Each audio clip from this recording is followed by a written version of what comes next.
following is a presentation of MRE Uno, Division 1.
And welcome everyone to Tournament 2 Arcade April here in 2026 here in Division 1, as we welcome you to the start of Tournament 2, the reveal show here on this Saturday evening. Appreciate you all joining us alongside Charles Sanfer, and G-Man will be typing in.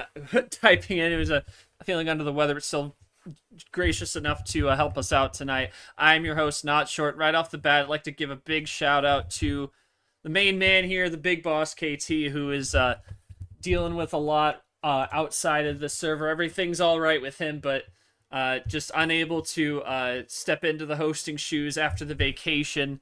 And so I'll be taking the mantle here tonight, and we will be rocking and rolling as we always do. And we wish him nothing but the best as he deals with those off the table situations. Again, nothing serious.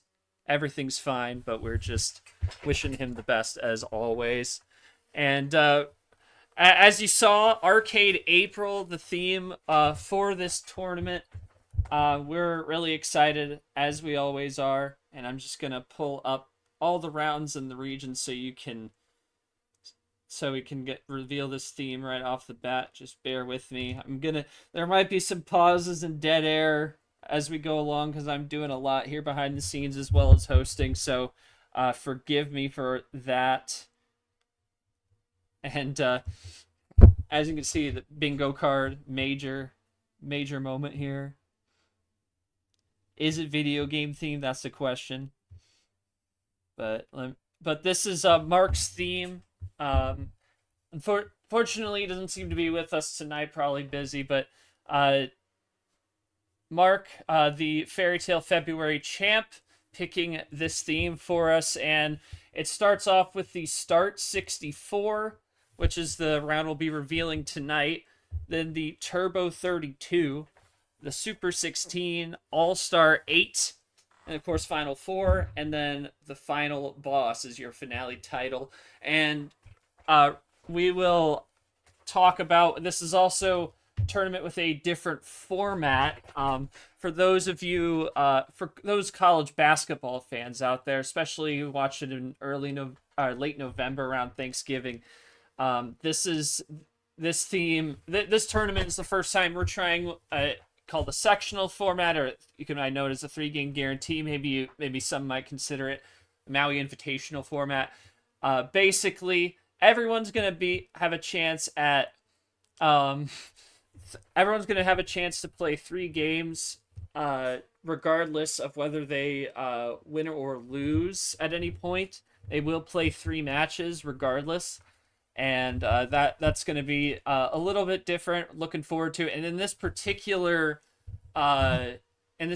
tournament, we are calling it the rounds of those consolation games for you to lose, called the Revive rounds. So kind of like a second life, which fit this theme to a T. And If you can go ahead and type your thoughts and how this format came to be, and before I get to G's thoughts, Sanford, your thoughts on this format. We know you get deep into the rankings and the bracket making. How much does what kind of changes does this format make in terms of that in terms of that aspect of the league to you? It's good for all the players, because obviously more practice allows you to get into it or get reps and less off time, because now basically everyone's going to play until what would be the Sweet 16 no matter what.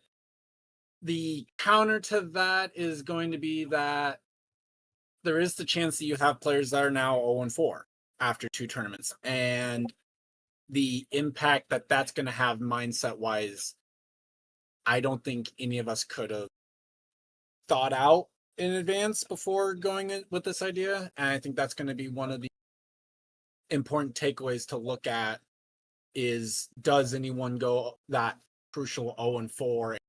What impact does that have for them moving forward? Yeah, and you'll see how the brackets kind of laid out when we get through the first region reveal. You'll kind of see how it's set up in the bracket base, which will of course be publicized again after this show.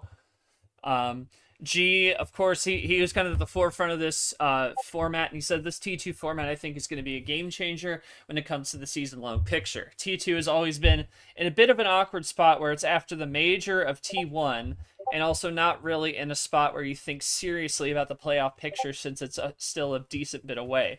But with the 3-match guarantee, it's going to make it in these early rounds, people have an opportunity to salvage some wins if they lose early on, and those head-to-heads could be a big factor at the end of the season when it comes to the final reveal.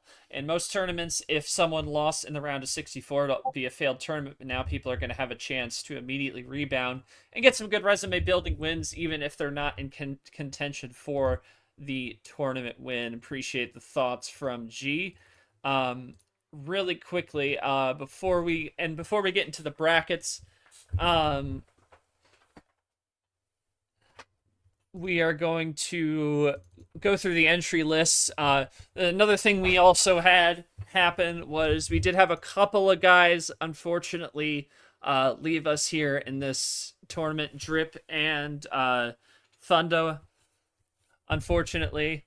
With Drip especially, we're wishing him all the best as he's running a restaurant. He's got a lot going on, and so we wish him the best with what he has going on and hope to see him another time down the line.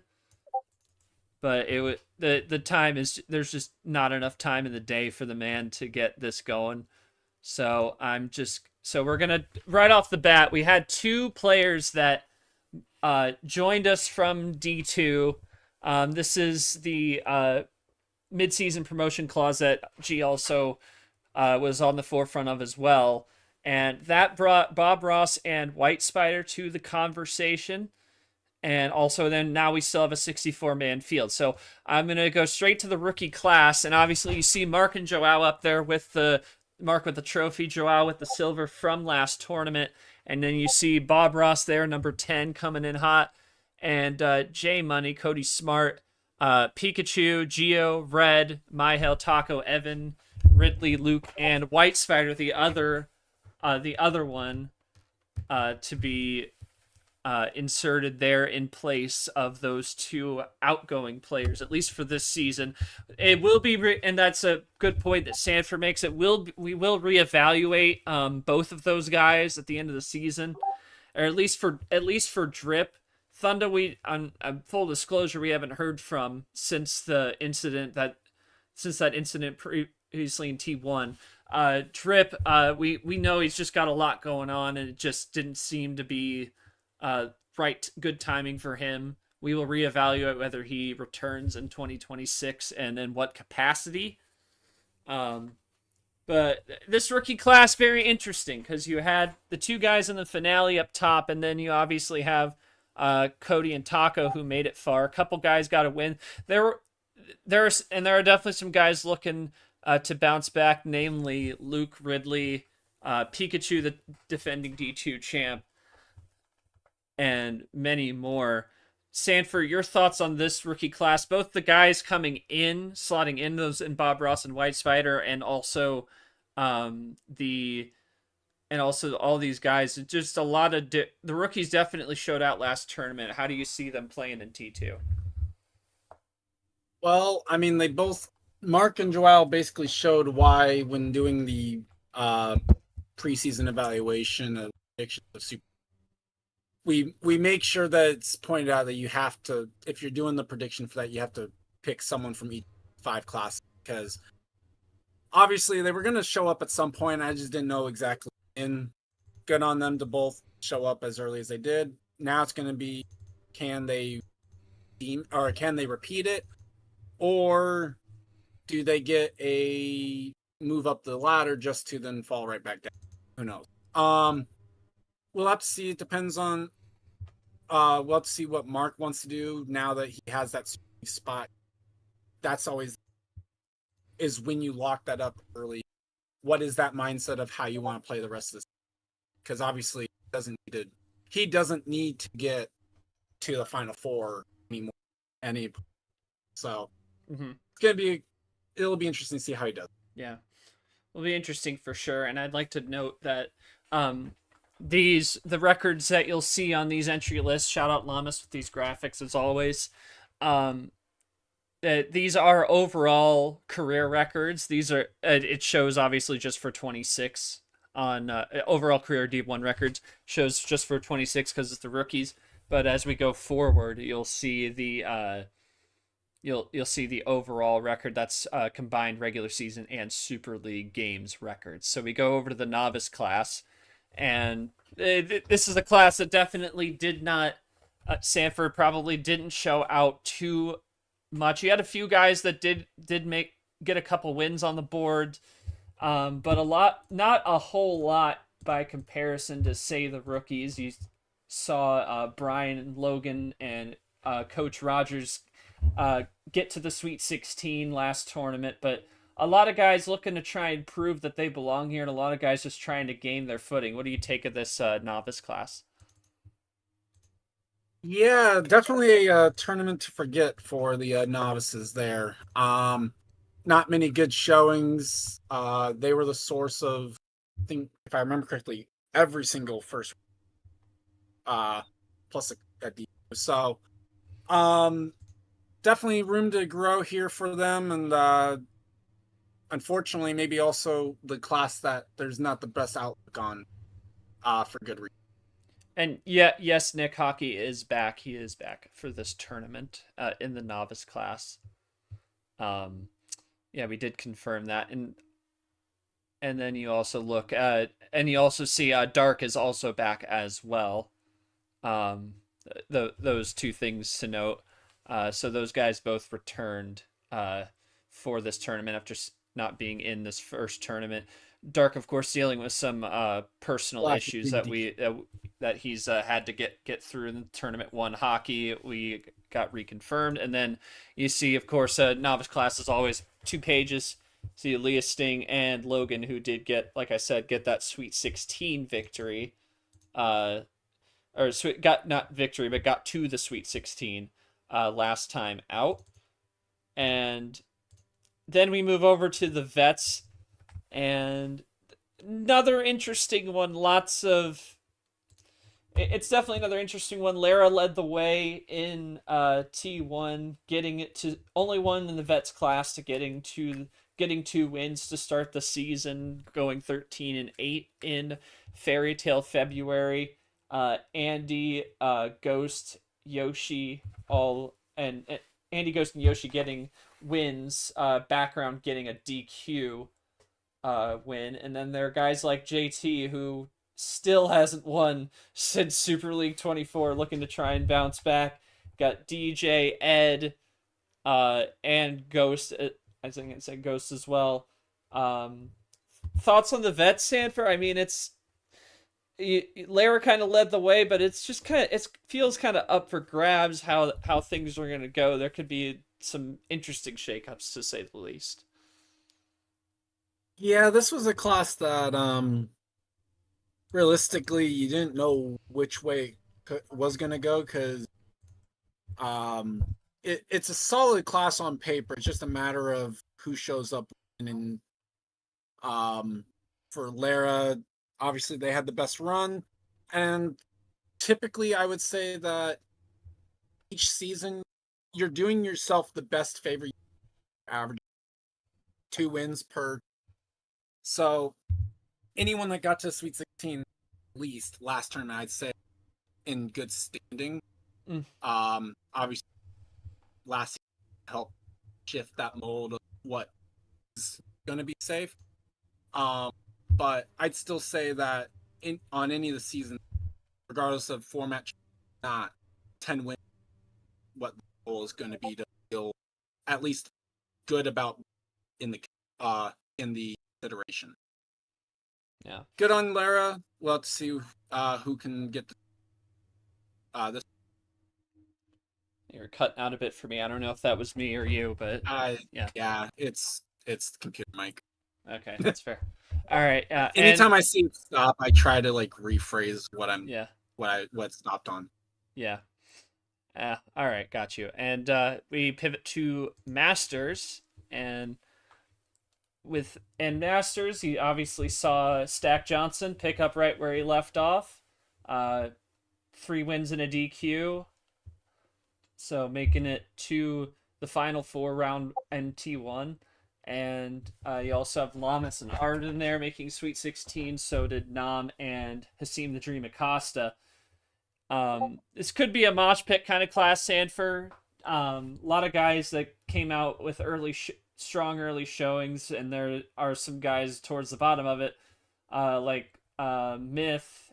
Which is surprising to Myth, he lost in a 7 gamer, so definitely due for a bounce back play. Got a DQ, and also guys like Peter, Chomic, Brock, and Toast all going out in 5 last tournament. And then Arya going out in 6, still trying to gain her footing as she tried to last tournament. Big class, a lot of brand names, Sanford, and it's definitely interesting to see how they'll fare in this tournament. Yes, definitely a class that had a lot of good showings, which I think is just a constitute of what makes up a good class. That you know that this group is going to be people that you have to keep an eye on at early rounds. Obviously for Mac, the story still continues that it's either he goes out early or makes the final 4. So I think for Mac, it's a weird situation of, can he make a run that only goes to like, doesn't get out of the his region, but still makes it? Because until he can do one independent of the other, I feel like he is still one of those that can't trust at early round, because you never know if it's going to be one of his early exits. Yeah, it'll be interesting. We'll see if he can continue that sustain, and see if some of these guys can bounce back in T2. And now we go to the Pack Trophy cases. Legends class, of course, leading the way in the Legends this past tournament was Nick, making that final 4, going 22-15. Monkey with the Elite 8 run, so it was KT was also there. And then there's a gap. A lot of these guys got a win and bowed out. And then you had a few that also weren't able to pick up a win. Brad, Gold, and Tapir. Interesting Legends. Sanford, not the strongest of showings, but they can show. They've always shown, these guys have always shown that they can turn it up when it gets important, and it's still early on in the year. Yeah, I mean, there's a reason that this class is at the top of the top. I mean, other than that imposter that's named Sanford. I mean, what a scrub. He got only 5 wins last year, and then he goes 1-1 in T1. I mean, come on. Tough. Like, I mean, tough. He calls himself a master. I mean, come on. Or a legend. A legend, even. Calls himself a legend. Yeah, calls himself a legend, even. Yeah, and then everybody in that class with the medals except for Jay Except for Caesar, Caesar. looking to try and maybe make Of something course, happen Caesar's here. also the only one roughly around 500 too. I mean, you Yeah, look at yeah. he's Well, the only one Monkey's that's pretty not at close. least. Yeah, Well, yeah. yeah, There's only two of them that are. He's the only one that's within 5 games of being 500. yeah. So Pretty crazy. Yeah. So that is your entry list. As they're out in the release channel, we are excited to have everybody in and ready to go for this one. And just bear with me while I switch some things around. But I think it's about that time to get us underway, revealing these brackets. And we'll start with the joystick region. That is your region 1 for Arcade April. And there is the thumbnail created by Zach103 as always. Shout out him with that and the logo as well. And you all know this by now. Your number 1 seed is, of course, Mark. A long-standing rule with that. Winning the tournament, you get the number 1 overall seed. and the number one. And number 1 player, yeah, gets the number 1 number, gets number 1 in the ranks, all that. And we'll talk about rankings as we go along too, because that is new to talk about ranks a little more in the T2 reveal. And his 16 seed matchup is going to be returning to the fray, Dark Rain. And there's the tail of the tape there. Mark, of course, number 1 player, got that trophy for the Fairytale February win, comes in 32-15. And you talk about how it went down last season for him in D2 in tournament 2. Is his worst finish? 28th, just a win and out. One of 2 times he did that. The other two tournaments last year he did medal, did get on the podium. And then on Dark side, 0-1 from the DQ loss, being in the bracket, ultimately not playing. And he came 44th in Tournament 2 last year. CPU coming in, Mark, 4-1 over Dark. And, well, I saw Mark. I thought Mark was in the chat. Mark was in here. He was in here. I wasn't looking. I was looking over at my sheets, but I mean, Sanford. He knew that he was getting a 16 seed. He knew that he was the number 1 overall. He's like, I'm just gonna pop in. Yeah, I don't need to go about. Well, it's partly because Red shouted him out with the theme. Yeah, this great theme from Mark. Love to see it, but I mean, it'll be interesting. We'll see if I mean, we all know Dark being the chess master, Sanford, he can play that slow pace. It'll be interesting to see how that matches up with Mark, to see if that's the only thing I could see. Unless you could come up with something else to see how Mark doesn't come out of this one pretty strong. But he is a rookie. He hasn't seen a lot of D1 yet, even though he's already a tournament winner. We give him his flowers as always, but he still hasn't. I don't think he really, at least to my recollection, did he see that kind of style, and does that maybe rattle the cage a little bit? Well, I'll put it this way: no one's seen Dark's style until they play Dark. The only problem is going to be there's a lot of times that Dark will play a defensive play to draw his out, and personally, I don't see that as a style that works with this bot the way it works. Yeah. Because too many times it's going to be easy enough to draw the card that you end up. So I think until Dark can have a altered, more aggressive chess style, I don't know that it's going to have an ability to respond well. So I'm going to have to kind of agree with the computer on a 4-1, just because I haven't seen much with Dark with the new bot that would signal that he's ready to take a series. Yeah. Yes, I'm saying Nick's saying Mark in 6. I that's not outlandish to say in 6. I think it could throw maybe for a game or two, but I think Mark probably gets it done. Shout out Mark for the theme. I know he's in here, but he must not be able to hang in. So congrats to Mark on everything over the last month or so, and he will face Dark in round 1. That is a non-stream if I have that right. And then we're gonna go back to the bracket now. Yes. And your 8 seed is Christian Tago here in this joystick region, and for Tago, he's looking to try and bounce back. He got a win, but fell out in round 2. And who will he take on? He will take on none other than Arya, and we just talked about her with that Masters class, trying to gain her footing. Lost in 6 round 1 last tournament, so she comes in 2-4.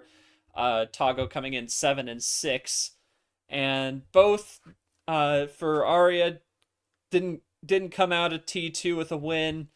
Tago with a 1-1 T2 last season, and of course pair medals for each. And CPU with an interesting one, Sam, for Arya and 7. This could be a very interesting one because I mean Arya is capable, but just trying to gain her footing, I think, has been something she's been struggling with since she returned last year. She had some flashes last year, but just nothing too significant, and you just wonder if this is the kind of spot that that she could find a way to get back on the horse. Yeah, and I'll be honest, 8-9s is a spot where we needed to cook a little bit better than we did T1. The 8-9s were very disappointing in T1 because none of them were all that close.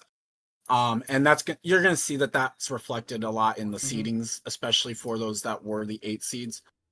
For Tago, just unfortunate he doesn't get a bigger jump in the bracket, I think. And probably a little bit unfortunate that he does get Arya as a 9. This should be a matchup that goes either way. Just because she has had the rough go about it, I think I'd give the edge to Tago in a 4-3, but I can see why the computer would want Arya. Obviously, pedigree of Super League. The fact that 9 seeds historically have done better in this matchup in the league. So there's a lot going for her that would point to this. Obviously, coming off a round 1 loss to Cody Smart as well. Yeah. Looking to rebound.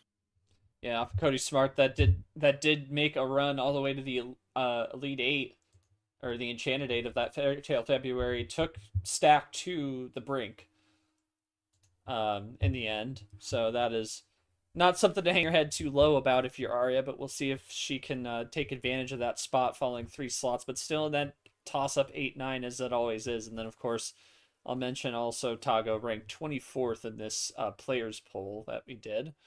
And moving back into the bracket, both those are non-stream, by the way. And coming up here, 4 seed is Andy for the joystick region.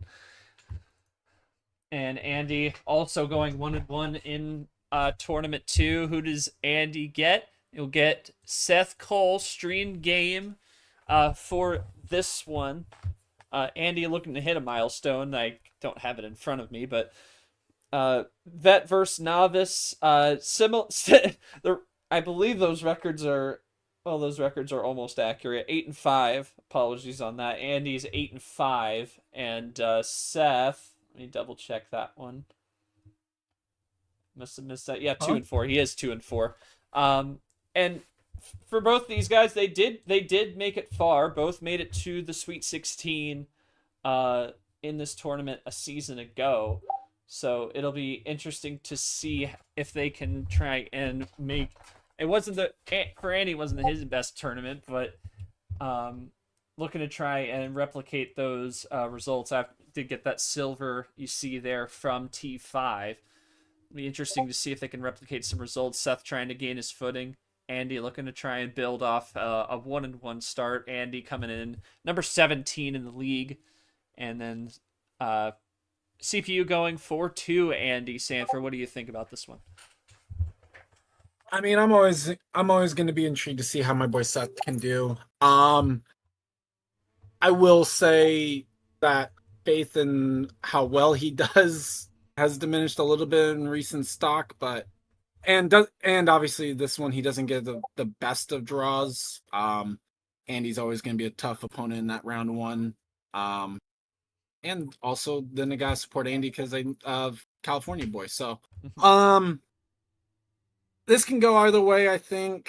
Seth in an unfortunate spot gets demoted down to the 13, even though he did play in cut just because of what other people did. I'd give the edge to Andy here. But this should be an interesting pod as we get into that 512.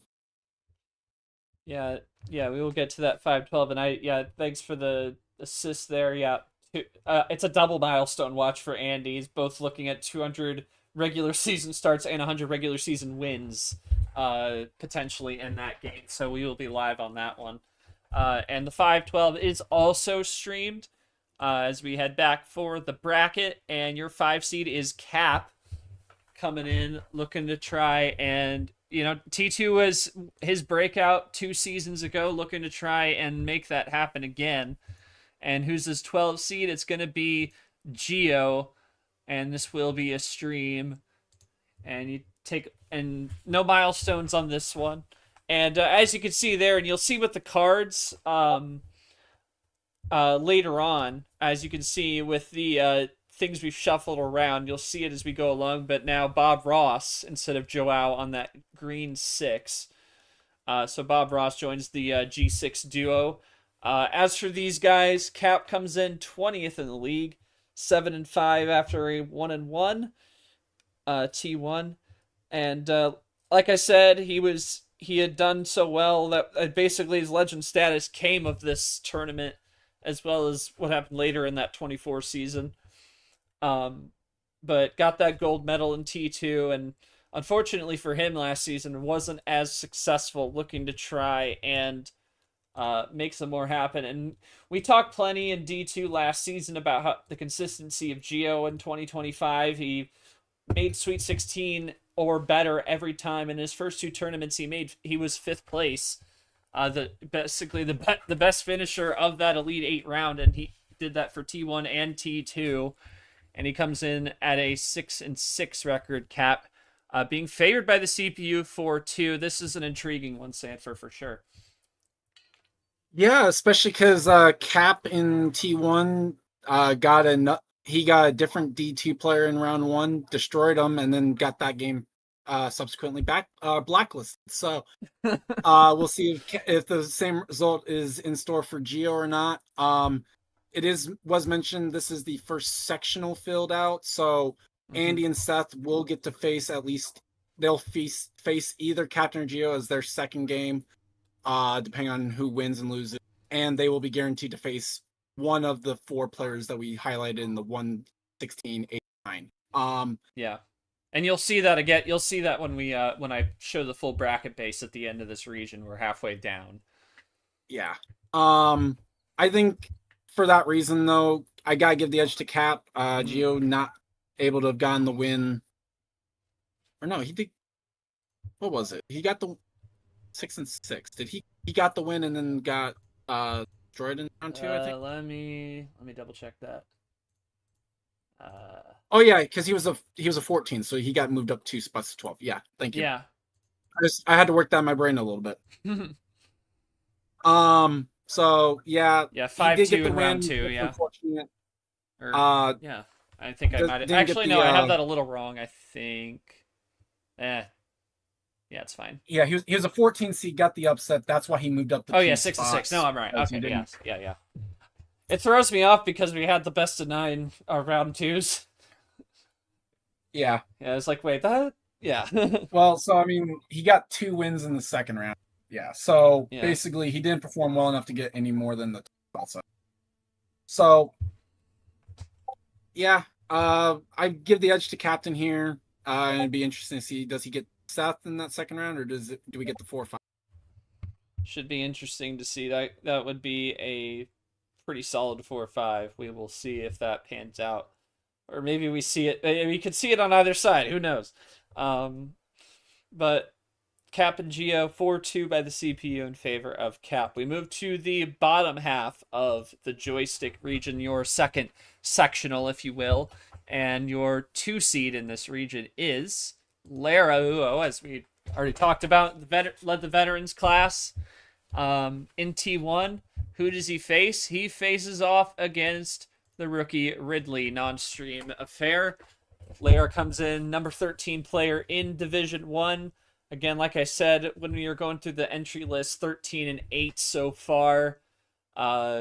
Ridley coming off a 4-1 defeat last tournament against Monkey, who did make it to the Elite Eight. So a lot of the, again, just like Arya, can't feel too bad. You lost to a guy who made it pretty far. Got 3 wins, I should say. And this was Ridley's breakout tournament in D2 a season ago. Got the bronze medal to boot, and finished top 10 the following tournament. And that really kind of and that along with a T1 Sweet 16 run, kind of cemented his spot in the championship, but eventually got him here. Both these guys looking for their first medal, and Lara being favored 4-2. A lot of 4-2s here by the CPU Sanford. And I mean, this is definitely intriguing. Also, Lara with the 5th place finish. In T2. That was also kind of his breakout tournament from that novice class, one of those novices that broke out last season. Your thoughts on this one? Yeah, Ridley, in a way, the fact that he won the game is what allowed him to stay on the 15 line, because the 15 obviously not to do well against the 2. That, and as you'll see, a lot of the people that are behind, or no, yeah, I had that right. The people he's ahead of on that 16, it's a lot easier to justify them being that low than it is for Ridley.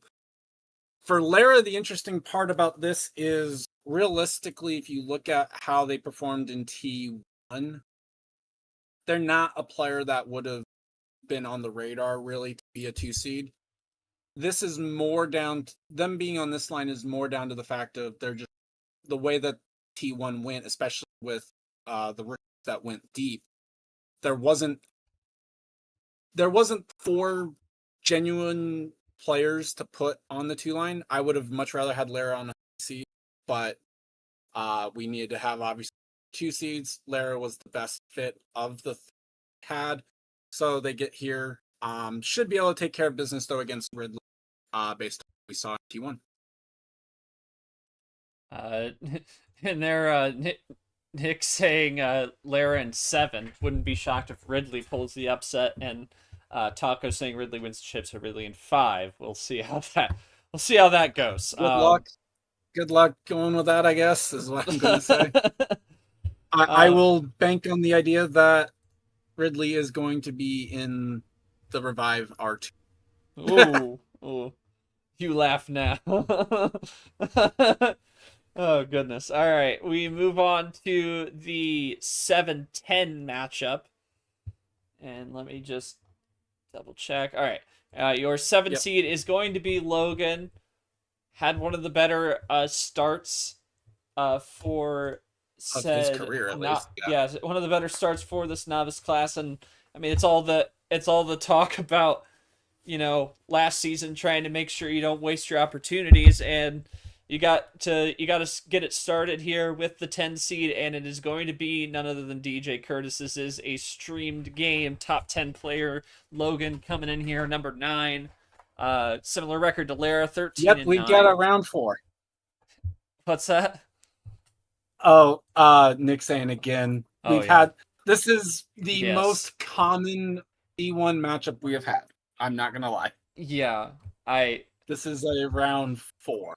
Yeah, this is a round 4. That is very true, and that's one of the big reasons why we are streaming this one for the rematch.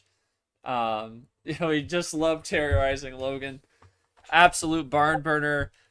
Says, wow, DJ in 7. Logan in 7, says the CPU.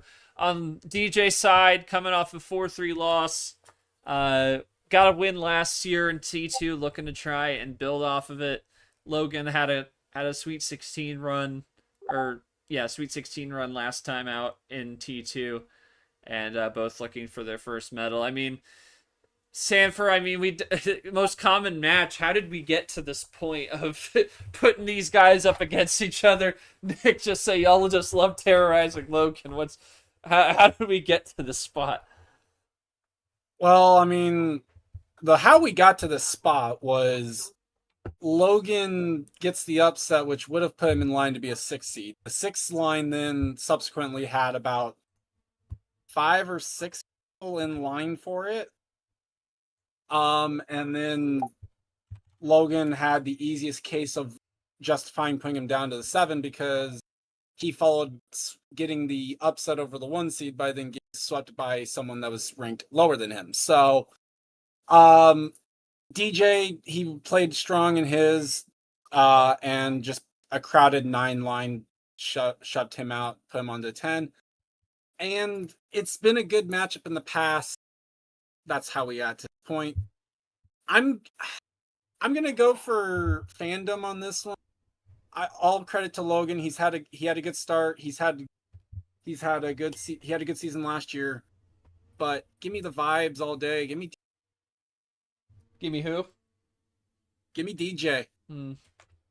Interesting. Yeah, CPU going with 7, and I'll note from our handy dandy head-to-head filter, both times these guys faced off in round 1 of T5 the last 2 years, and it's been a 4-1 win for it's been a 4-1 win for both times. Logan winning the first one, DJ winning it in 25. So this is the rubber match, 3rd time, and that will be streamed to see the rubber match between these two. Looking forward to it.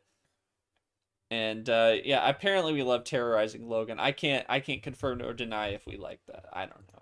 I didn't make the bracket. Anyway, I'll put it this way: I didn't go into this thinking, oh yeah, we're gonna have a Logan DJ round. Yeah, Logan DJ. That wasn't the thought going into that. It's just through some blacklisting, through the fact that Logan got ousted from the 6th line, DJ couldn't make it up to the 9 line. Brad.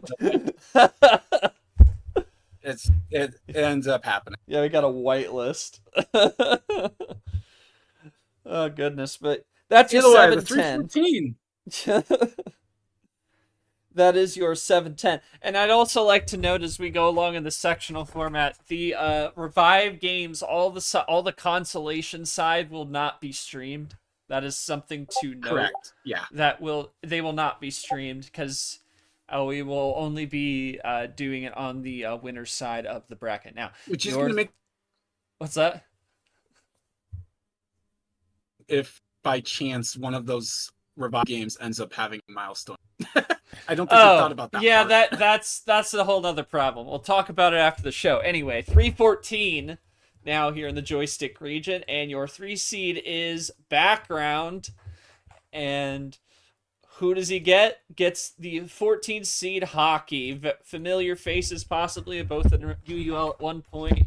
Hockey coming back after unable to play T1. So he comes in just like Dark with the 0-1, and Background obviously had the DQ win, so he comes in 4-5, and Background making the Sweet 16, or no, getting a win, was the best of the rest in the round of 32 last season. Yeah, I was gonna say he was nobody's ranked in this one. Background did receive votes though in that AP poll, and does have the bronze from last season. And Hockey, not too much of a showing last season in this tournament, but CPU going with the 7-gamer Sanford. It could be a sneaky good game for 314. I mean, with the styles we have against each other, it could be interesting. It could be. And I mentioned with Lara is the situation of you kind of had no way of really moving someone up from the 2 line or up to the 2 line. This kind of helps prove that one because Background obviously was a 2 seed last round. Goes 1-1. Obviously can't stay up that high. In a way, kind of gets lucky that he only falls to because you look at the expectation of a 2 seed is that they'd make 8. He goes out in round of 32, but made it close. Only falls 1 seed, gets a guy who got deep, lost last tournament. So, what do you mean? I know who you're talking about. I don't get what you mean by that. But I think for that, I'm going to give the edge to background. We haven't seen hockey since the preseason, so it's kind of hard to give much faith in what hockey's going to do here. Yeah. Plays the honorary rookie in the Promoters Cup. Yeah, and if you look to last season, background was basically a guaranteed get to the second round every tournament. So kind of unfortunate for hockey that he draws background. Yeah, it's unfortunate for sure, but we'll see how that goes. Yeah, 314, that one is non-stream. And we bring it back. This 611 is going to be streamed. I'm going to say that right off the bat. And your 6 seed coming in is my main man, Tapir, driving on into the 6-11 game, looking to try and bounce back from a round 1 loss. And who does he get? He gets none other than Eli, looking to try and gain his footing in his return season. And this one will be streamed as Tapir is going to hit, I believe that is 100 wins? 200 starts, I'm sorry. 200 starts for Tapir. Yeah. Yeah. So coming in, both coming off the loss. Obviously, Eli didn't play last year, didn't have a 25 T2 finish. Sweet 16 run for Tapir last time out in T2. Eli 4-0 against the guy that doesn't get swept. Ooh. Yeah, that's crazy. Yeah, and and Tapir going in 7 from the CPU. Obviously, the double medals for Tapir from 2024. Sanford, I don't think Joao A. Smith does not know ball. He doesn't Eli may not have shown it, but he has the capability to. He was a step away. He was basically in Super League had he not fallen off the map in 24. We know that. He would have been. So, I mean, you have to think it would be a close one. Tapir also being the Super League player from that season. You'd think it has to be a closer one than a sweep. Yeah, and to be fair, if you look to Eli's thing, it kind of makes sense that he would have had a poor showing the first game back because he missed all of 25. And so he didn't have the game spot that other players had. So I think for Eli, this is going to be the tournament to see if he can start kind of making it back. We talked about with Arya, those same struggles that Arya had, you would expect Eli to go through. Well, maybe even harsher because it took Eli till 24 on a bot that was supremely cracked on luck to go and be in the station. So I think it's fair to say that it would take him longer. I expect this to be a good game. I don't know if I would go with my California buddy to win this one, so I will agree with the computer and say Tapir, who unfortunately is not here to go and on his behalf. So, yeah. I think this one's. I wanted to see this one be a good game. I think that this one's going to be well deserving of that, even beyond just having a milestone. Yeah. Yeah, I think it definitely has the promise to be a good one. I don't know who we have we have an argument of who's the ball knower in this chat, so I don't know what to say about that. I think Joao is a little crazy, but I think that's just more the shtick. Anyway, that is your joystick region. We'll look at the full bracket here once it advances. There you go. So here's the look. I'm gonna take this back full screen again. This is a screenshot. So as you can see, if you win, you obviously go to the right, normal path, and if you lose round 1, you'll go to revive round 2 and if you win, you go. It's cut off in the screenshot, but off to the left there goes to the 5th place game in the sectional. If you lose, you go to the 7th place game in the sectional, and on the other side, if you lose, If you win your Turbo 32. Yeah. If you win Turbo 32, you go to the sectional final, Super 16. Turbo 32, where do you get placed? Do you just get placed in round? Yeah, I think you get placed in... Turbo 32 loser, you go to that 3rd. Yeah. Yeah, you go to the 3rd place. Yeah. And, yeah, obviously, sectional final winner, you go to the Super Regional. And at that point, if you lose the Super Regional, I believe...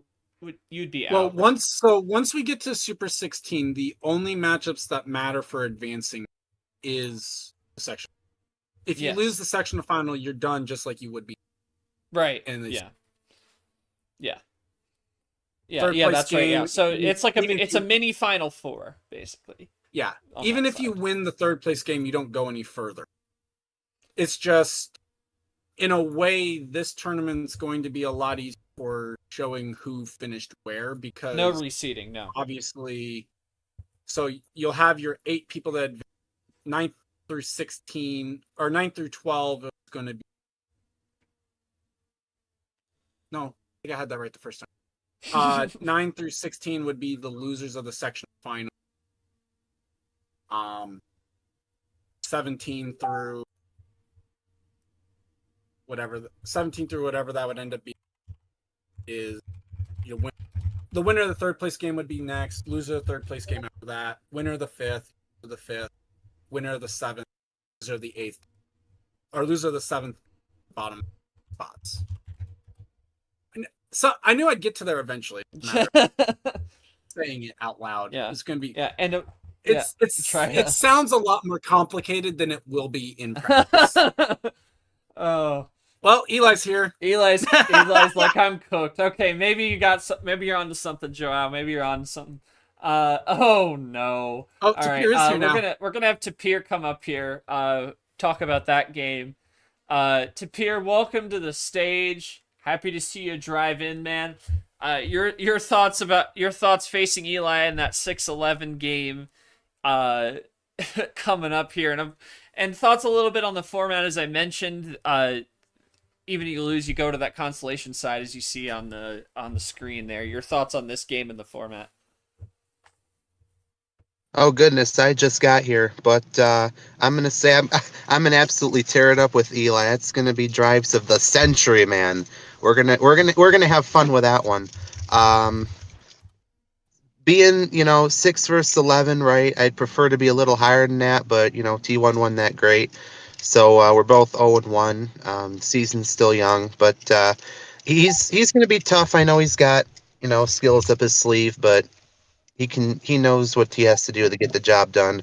I'm going to do what I can to get it done as well. But I see it being pretty close. Mr. CPU is pretty much spot on, and 55-45. I'd probably take that in a heartbeat. But it'll be fun. We're going to take the golf course and probably turn it into our own private vacation. So it'll be fun. Looking forward to it for sure.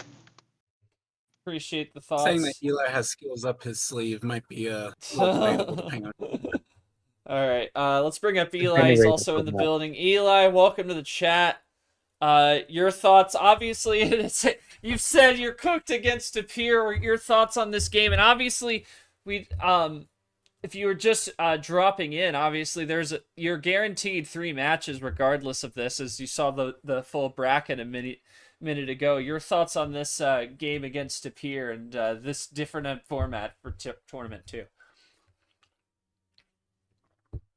I'm aware of the format, but I do want to congratulate Tapir preemptively for winning this match against me. Low key. Like what we should that's really do is bad. That's just a no way. I've seen the way Tapir plays. It's over, dude. You know what? But no we'll see. way. No. I have to give you the first one. I'm gonna throw game 1. Oh my just god! right now. Oh okay. my god! So you're gonna do what that? Ghost did. Oh my god! Oh my god! You can't say that. You're gonna do what Ghost did. You know what? That's fair. You heard it You heard it here first, chat. Chat. You heard it One here one to first. four. That's a. Tune in You know what? for I'm gonna predict that for myself. 1 to 4. To Pier wins 4-1. That's fair. I think that's fair. That's what I think about it. 4-1 to Pier. Oh my god. Well, I That's a guess the spot better on. question to ask Eli is, how does he feel about facing the loser of background hockey? Hmm. Yeah, that's also something to note. That's interesting. That's a little bit interesting. I can't lie. Yeah, go to that revive round 2 is just to the left of your pod there. Should be Yeah. They're both D2 people. And they're like good D2 people. They ain't D2 Ew. people anymore. Background They made put- Super listen, League. You guys put me on such a bad spot in the bracket. That's terrible. Yeah. Background you did. couldn't have Background was this a Super League anywhere. player, by the way. All right. I know. Like, you gotta be kidding He me. ain't man. D2 no more. All right, thanks to Pierre for stopping in. Appreciate the You time. got it. Take it easy. Up. Drive on out of here. Thanks, man. Appreciate do. it, man. Good luck. All right, Eli, thank you as well. Good luck to you both Yep. on the game. I'll Thank you. I'll try. All right. Yeah, but Sanford, as we look at this full bracket, what jump? I mean, we talked about it at length, but what are the big takeaways from this region as a whole? You think? Well, I mean, I think one of the big takeaways is going to be, we've talked about it several times, so I'm not going to talk about it, is going to be that mindset of the players in the Start 64, because there's going to be different agendas. You're going to have the players that are 0-1 that definitely don't want to even go close to that 7. While no one's going to want to be in that, like, if Mark's in it, does that really bother him because he can afford to take it easy? I think I'm going to be intrigued to see Lara try and justify the fact that they are 2 seed. How far can they go? Can they get to that sectional final? The path is nice, I guess, is what I will say, because Logan's not the most proven player in the league. DJ's definitely not. Ridley hasn't won yet. So there's a path there to make it to that sectional final for Lara. That's enough. And then who do they get in that section final? So I think my player to watch is definitely Lara. Mm-hmm. Beyond just the fact of obviously picking the cop-out answer of pick the guy who the 1 seed. Yeah. Should be an interesting region. We'll see. But Mark picking his region being joystick for him out of those 4, which you'll see the rest in a second. But you'll see region 2 here right now as we take a look. Region number 2, as we're gonna fade over to it, is the Claw region with rocking the pink here. And again, shout out Zach with that, but we were all thinking it. The Claw, hell yeah. I love the reference. Hell yeah. I had to. Yeah, totally valid. Love it. I absolutely love it. If I had it on a soundboard, Never mind. if I had a soundboard, I would click it anyway. This is the region everyone wants to be in. Let's just be honest. Yeah, and who's going to be in that region? We'll start with the 1 seed as we bring it in here. And your the Claw. Well, I mean, there's only one person. Hey, Ypez, you don't know this. You don't know the saying "real men wear pink."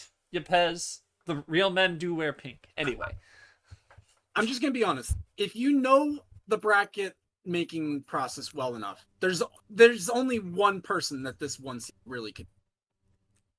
Do they know? Do they? I wonder who. Do they know? Do they know? That's gonna be the question.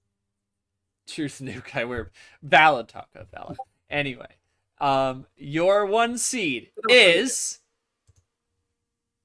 Stack Johnson, not Nick. Not Nick.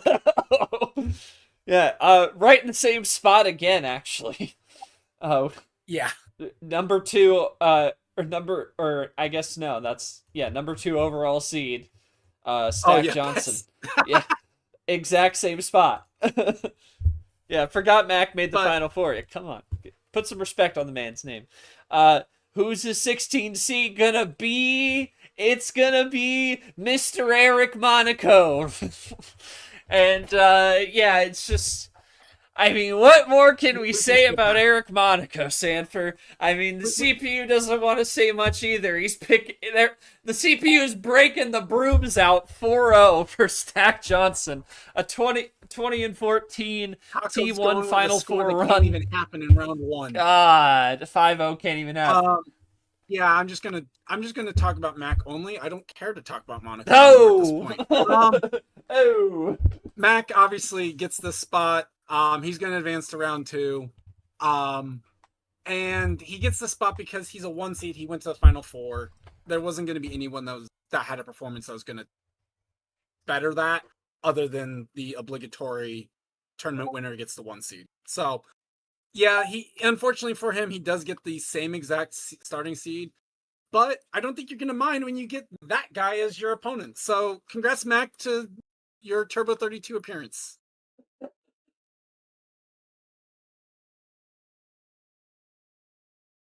I'm done. Yeah, we're good.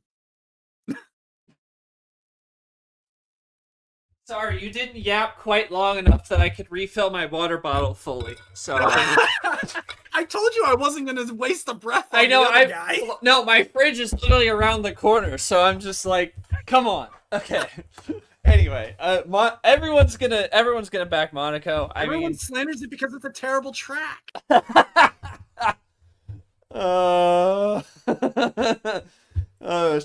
Shout out the Ferrari. Anyway, yeah, pretty simple. Mac had not broken through yet, so this was not his tournament. T3 was his tournament, as we all know. But he does have the dual medals to go along. Which does mean that because of the Matt Johnson track, also remember it means that he's going to go to the Elite 8, possibly even the Final Four again, because he's going to get past round 1. Yeah. So. Excuse me, God. Yeah, that's the. Damn it! I got hiccups. But yeah, that we will see how it goes. How did we influence your pick? Were you gonna pick Monaco?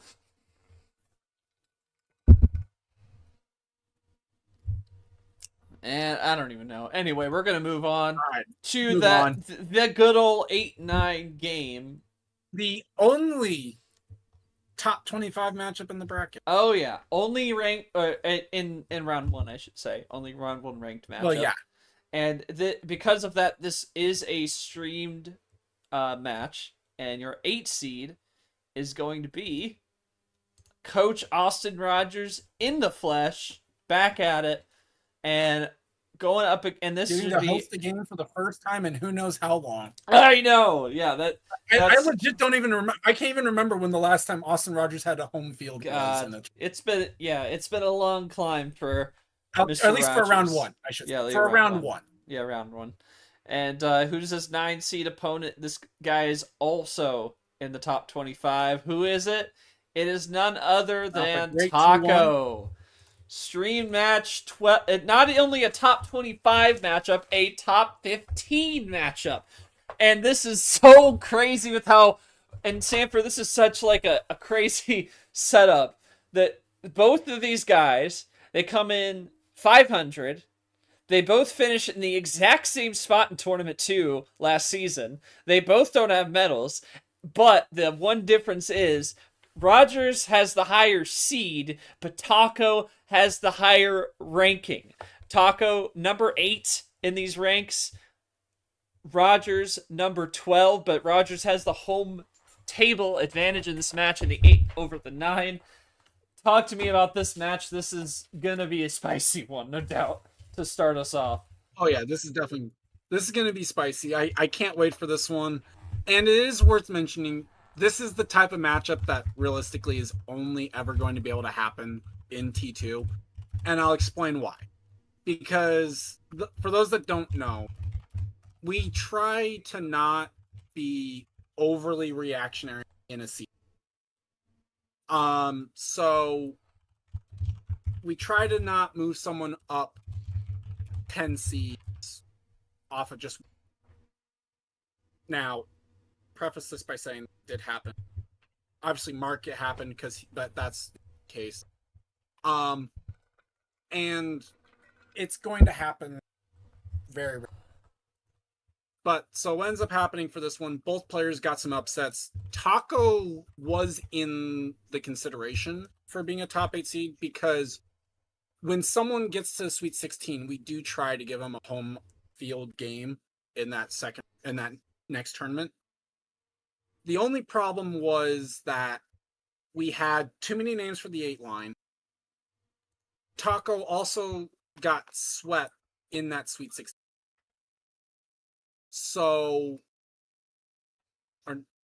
He got swept in the Elite 8 game. I knew what I meant. I just got the wrong. Right. But so the fact that he got swept and it was to a player that was ranked lower, that allowed the justification to put Taco on the 9 line. And it just kind of worked out that we were able to have an 8-9 game. And the bracket was put together before the top 25 rankings were finalized. So Rogers was already placed into the 8 line prior to the fact that he was ranked 12th versus ranked 8th by the players. Yeah. I can see why Taco's going to get the edge here. I think I would give the edge to Taco in the hindsight of this, just on the ranking. But props to Rogers for getting the home field, and I hope that he actually proves a lot of people wrong. Yeah, I think it probably. I don't think it's gonna go 7. But we're gonna invite Taco up here to chat. And Taco, before I ask any questions, you know what? I say it's gonna end in 7. I don't know who it's gonna be. Taco, you know what time it is? Heads or tails? Tails. Tails. Coach in 7. Anyway, now we got the fun out of the way. Taco, I mean, this is such an interesting matchup on so many levels. Tails fails indeed. I'm much, you know what to say, but what do you think about this matchup? You're the first ranked matchup of the season against Rogers, who's having a bit of a resurgence. You came storming out of the gates to a lesser degree, maybe some of the other rookies, but you came out strong. To start off, your thoughts coming into this one, building upon that first tournament and going up against someone with Rogers who kind of had a similar kind of tournament, going 12-12, where you went 14-14 to start.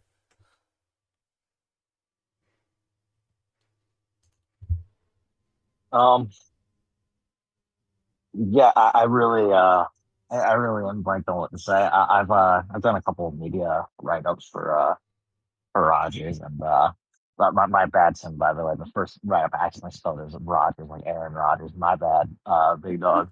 Uh, he made sure to DM me about that. I think it's all good, but no, I mean he's a interesting character. I really don't know what else to say.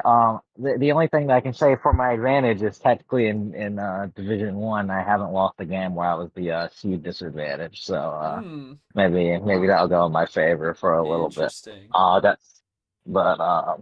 Yeah, no, I think it'll be fun.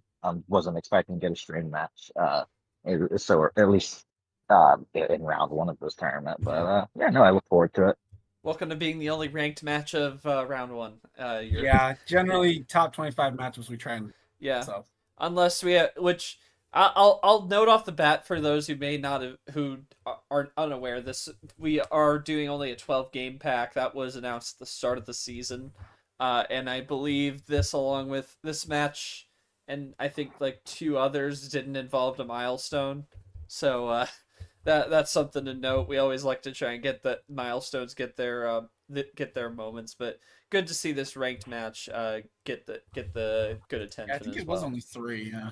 It was, It's very few numbers. It's like Yeah. 2 or 3 almost. yeah. Yeah. Well, Taco, I appreciate you taking the time. Looking forward to seeing you up against Austin Rogers in our first ranked match of 2026. Thanks for the time. Thank you. Shout out to my cat Rudy. All right, bye. Hell yeah. Shout out to the cat. We love the cat. Should be an interesting game, and we will move forward into the 413 matchup. Turning to a 4 seed because it's been a while, but there was a point in time where this guy was always on the 4 or the 5 line. Yeah, returning to the 4 line, and it is Mr. Pro Check Sean Ard. I was hoping he'd be in here, but I must be busy cooking something up in the pantry as Clearing he up does. the pantry, apparently. Yeah, I'm sure the pantry. I'm sure he's living large in the pantry as he does. Going up against the 13 seed, the rookie J Money, looking to try and bounce back. And unfortunately for J Money, he is not the 14 seed, so he is not predetermined destined to win this tournament as he did last season in the 14 line, which, mind you, he didn't play the first tournament and came in as a 14 line and went up against someone in this chat to win a tournament. And that particular person says Art is getting cooked. 4-2 loss for J Money to start off, and then Art came out with a couple wins. Good start to his campaign. Didn't have the T2 he wanted last season, both looking for their first medal, but Ard, with his performance, getting a top 10 ranking, ranked right there at number 10. Ard being favored in a 7-gamer. Round 1 Ard Sanford is a sentiment we talked about, but it's not always a sure thing, and J Money looking to try and bounce back, and it really was his magic carpet ride a season ago. What do you see from this one? Well, yeah, I mean, obviously, as you can tell based on last year's finish in this one, round 1 not guarantee for Ard, but it's a situation. He could lose in round 1 3 times in a row, and I think I'd still choose Ard in round 1 to go ahead and win it.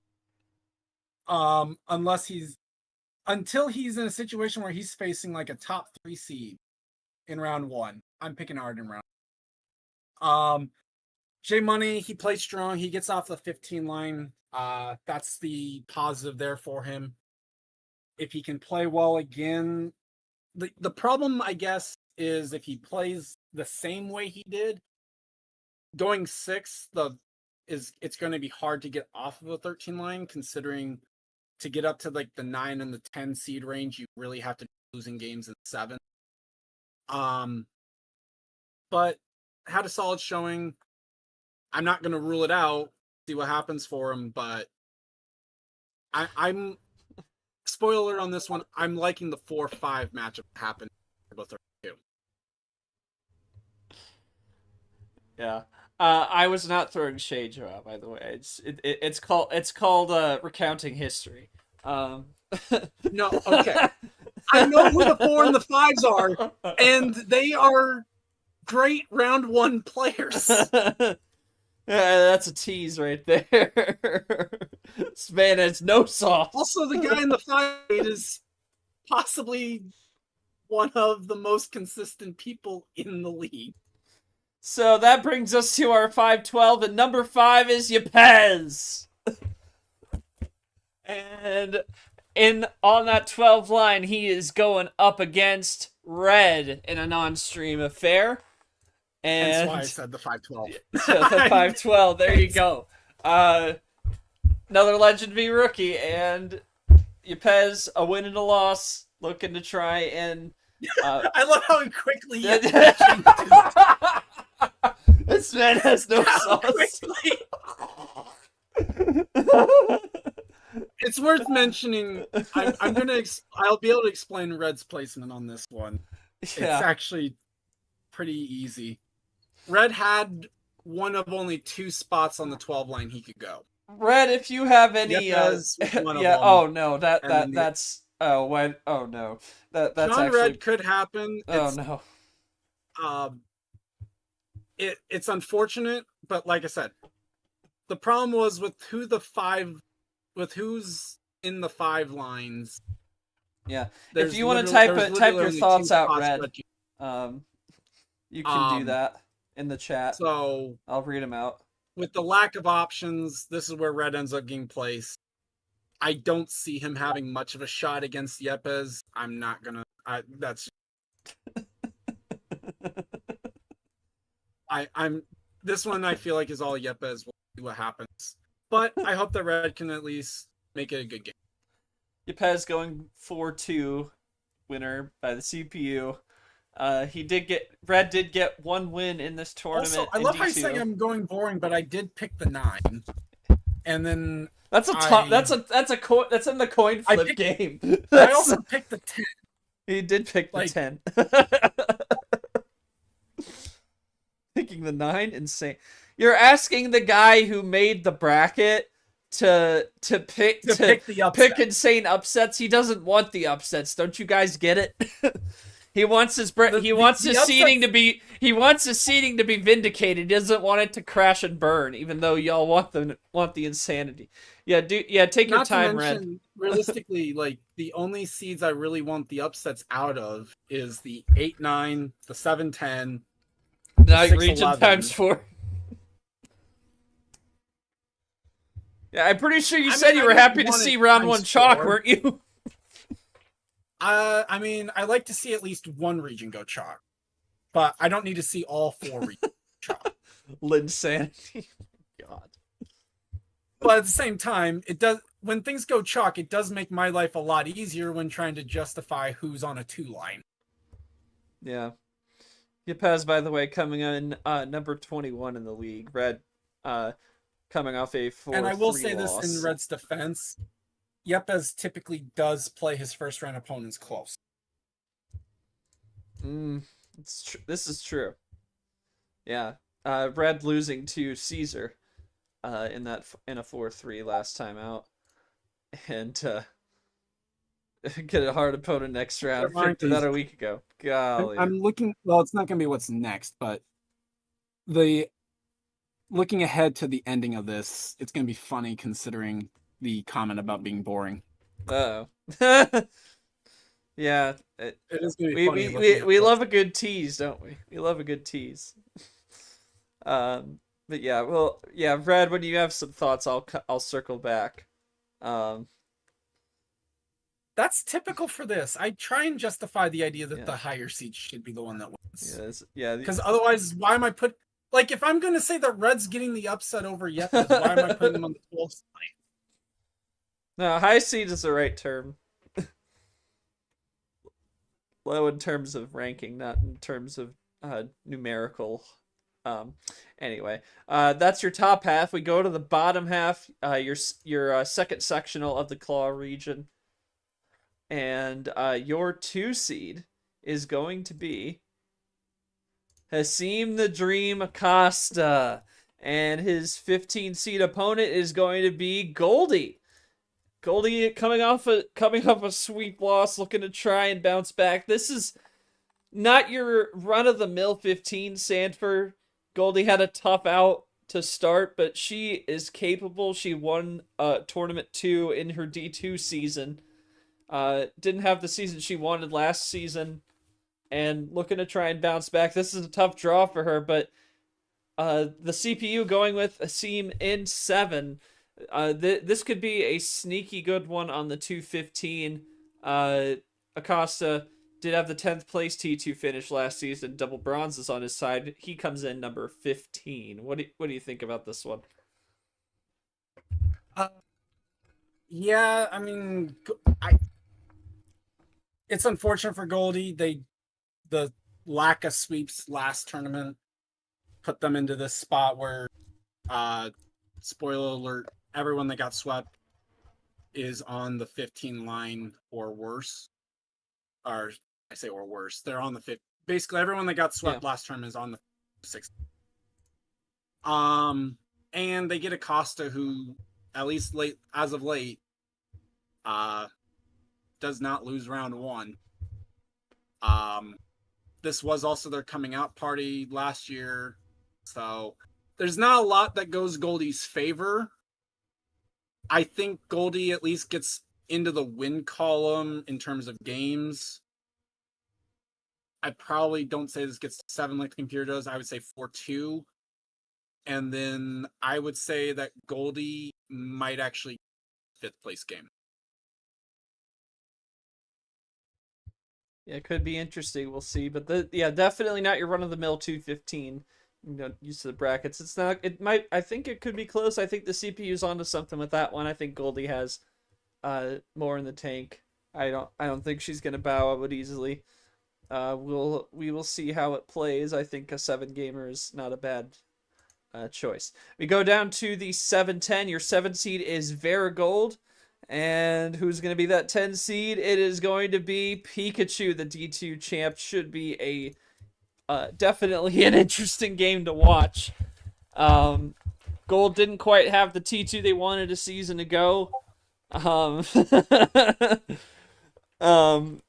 have the T1 didn't work out for either of these, and this is an interesting one, Sanford, where we have a matchup of 2 players both looking to try and bounce back from round 1 exits, because Gold was so ranked highly from their season last year that they still have a home match despite that. Wrong. What's that? That game record's wrong. Is it? Yeah. Because I'll put it this way, Pikachu wouldn't be on the 10 line if he got swept. Oh. Yeah, Pikachu should be 2-4. Damn. Yeah, 2-4. Yeah, so either way, regardless of that, they're both looking to try and bounce back from round 1 losses. So someone's going to get their first win of the season in this one. And no rankings here. Neither are ranked. Pikachu being favored by the CPU in a 7 gamer. This should be interesting to say the least. And Pikachu trying to come out and prove that he belongs here after winning it all in D2 a season ago. Oh yeah, this definitely should be interesting. And to basically confirm who I'm thinking goes ahead and gets this win.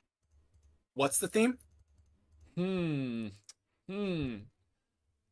What's the theme again? Oh yeah, I think it's Arcade April, isn't it? Yep.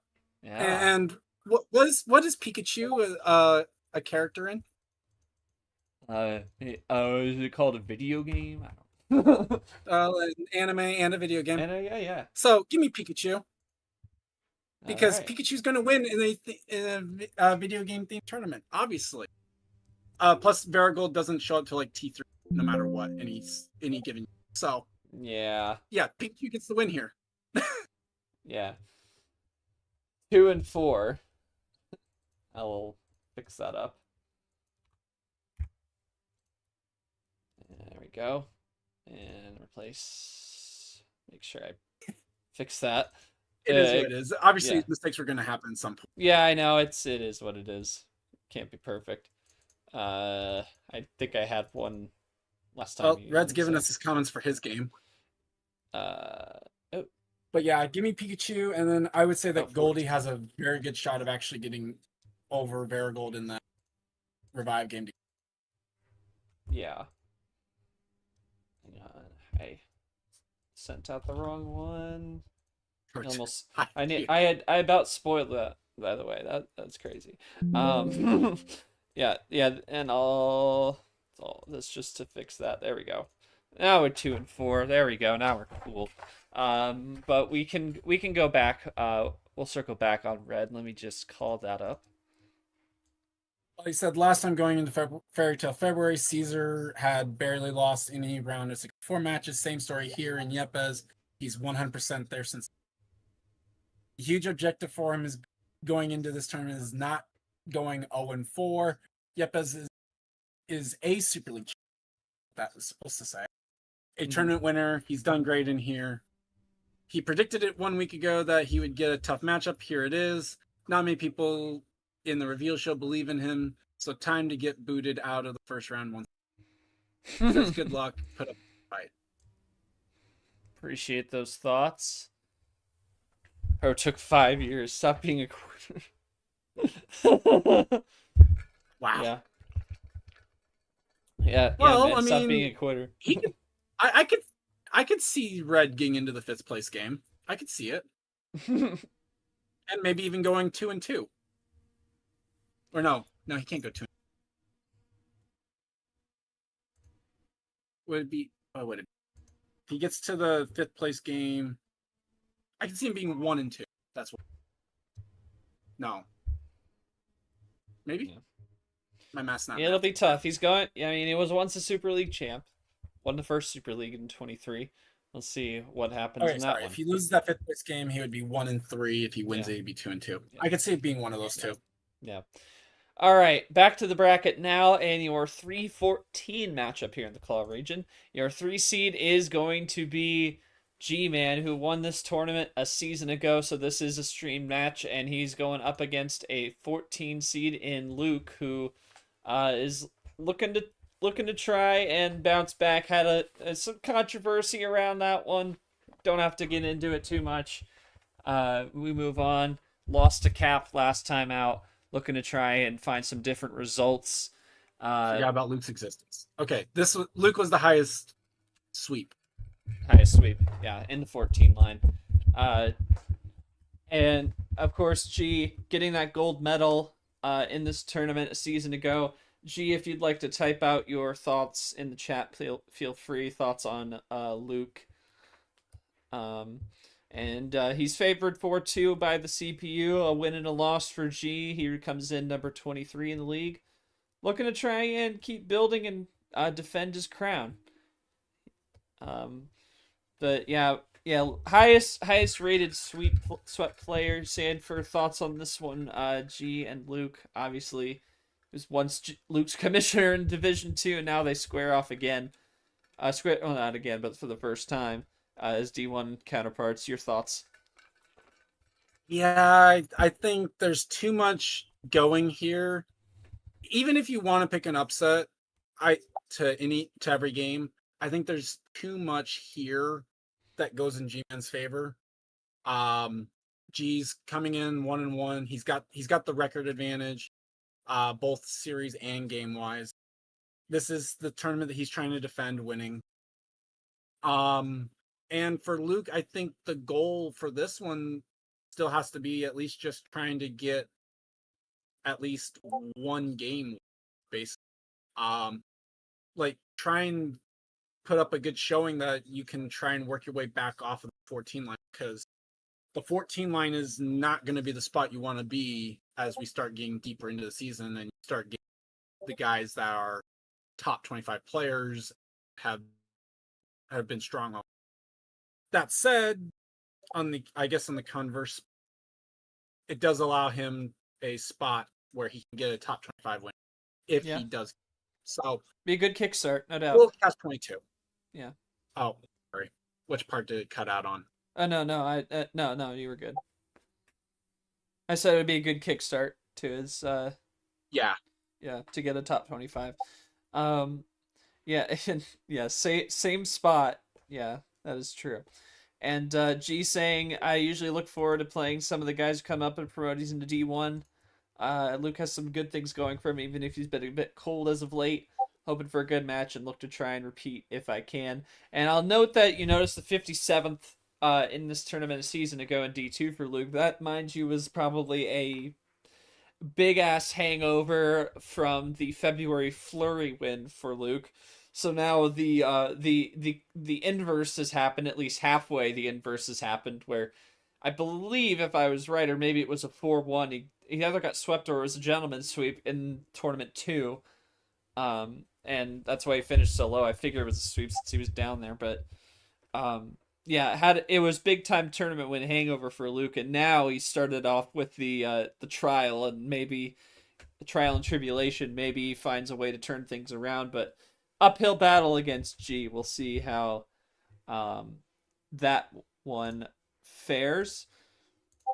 And we now go to the 6-11 final one in this claw region, and I'll mention also the milestone we're watching. We always follow the defending winner of the tournament, but also G is looking for. Let me just double check I have this right. I think it's the 20th game wins. No, it's 20th series, I believe. Yeah. I keep losing the stream pack. I have these listed on the stream pack. I just lose it. Go right here. Yeah. Yeah, 20 series win watch for G. So and he is the defending winner. So 6-11. This is, and mind you, the splits are a little weird on the streams. Or no, wait, that's wrong. Shoot, hang on. This one. There we go. I'll make sure I look at this right. Yeah. This is your your third and final stream match of this region, and it's your 6-11. Your 6 seed is Clay Wolf, and Clay looking for 200 career starts in this one, and he's going up against Leah in a streamed battle, 6-11, and Clay having the similar to background comes in, or I think it was background that came in 4-5, DQ win, and then bowing out in round 2. Both got a win in this tournament a season ago.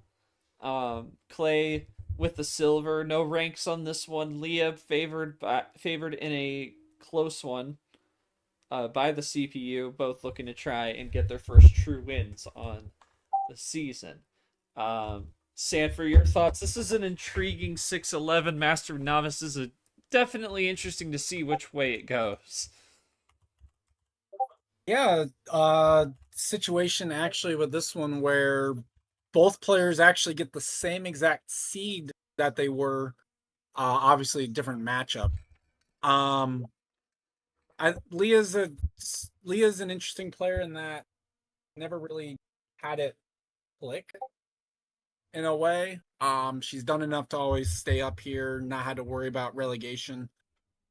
In that regard. And for Clay, I just never know what to think for him on this, but obviously he was a 6 seed through circumstances, got to the second round, lost to the 3rd seed. So he gets to keep that spot. Give me Leah in this one, though. I'll say the 4-3, just like I'll agree with the computer 4-3, but yeah, give me Leah on this one. Yeah, close one, definitely interesting. Shout out Leah if she's listening. If you want to come up and talk the game, I didn't get a response in the chat. I don't know if it might be AFK or something. But we'll get back to her if she comes back. But right now we'll look at the full. Oh, there you are. All right. Here, I'll invite you up. And joining us now, Leah. Leah, welcome to the stage. Thanks for taking the time. Your thoughts on this one against Clay in this 6-11? Both of you looking for your first true win on the season. Your thoughts go on this matchup for you? Yeah, I'm real excited to be playing Clay. I honestly expected my seed to drop a lot more after T1, but this is a nice spot to be in. Clay, one of my favorite players in the league to just watch, kind of observe his play style. I think he's a real chill, fun guy. I played in like a kind of Survivor type thing he hosted last year, so we got a little closer for that. And yeah, he's a great guy. I'm looking forward to see how this one shakes up. It should be interesting. Sanford, unless you had any questions for Leah, I think that we're good there. Questions anyway. I found it funny. The only reason why I did it really with Eli was because he was already trying to discount himself out. So I'm like, what? We're gonna turn this around on him. We're gonna force him to go ahead and talk about a matchup. All right. Well, Leah, appreciate you taking the time. Good luck to you against Clay here coming up in round 1. Thank you. All right. Appreciate it. All right. Back to we'll back to the bracket. We'll take a look at full bracket there, and we'll go full on this. So again, you see it's obviously because it's on the other side, it's in reverse. So your winning side is to the left, and your consolation side is to the right. Kind of similar questioning from the first one, Stanford. What overall jumps out at you from this one that we might be excited to see in this region? I think for this one, ironically enough, I'm actually most interested in that 4-5 pod area. That pod is the most intriguing one out of this set. Technically kind of a situation where I could see anyone out of that pod being able to probably make a run, maybe outside of red. That's just not knowing red well enough. I think, like I said, that's the pod I would kind of circle, especially considering Mac's always an unproven. Acosta should be good no matter what, but I want to see who who gets into the section final out of that four or five. It should be an interesting pod to watch. Lots of good pods really in this one. And with the revive rounds, there's just a lot more interest in what you could see on the not only on the winner side but on the consolation revive side. Some interesting matchups could take place there as well. So look forward to seeing how it all plays out. And of course, when the bracket base goes public after the show, you can check in there to see where each player lands. When you put the scores in, they'll advance them to where they're supposed to go. So you can watch that. Watch out how it all goes down. But anywho, our third region in Arcade April is the ticket region. As it fades over, there you go.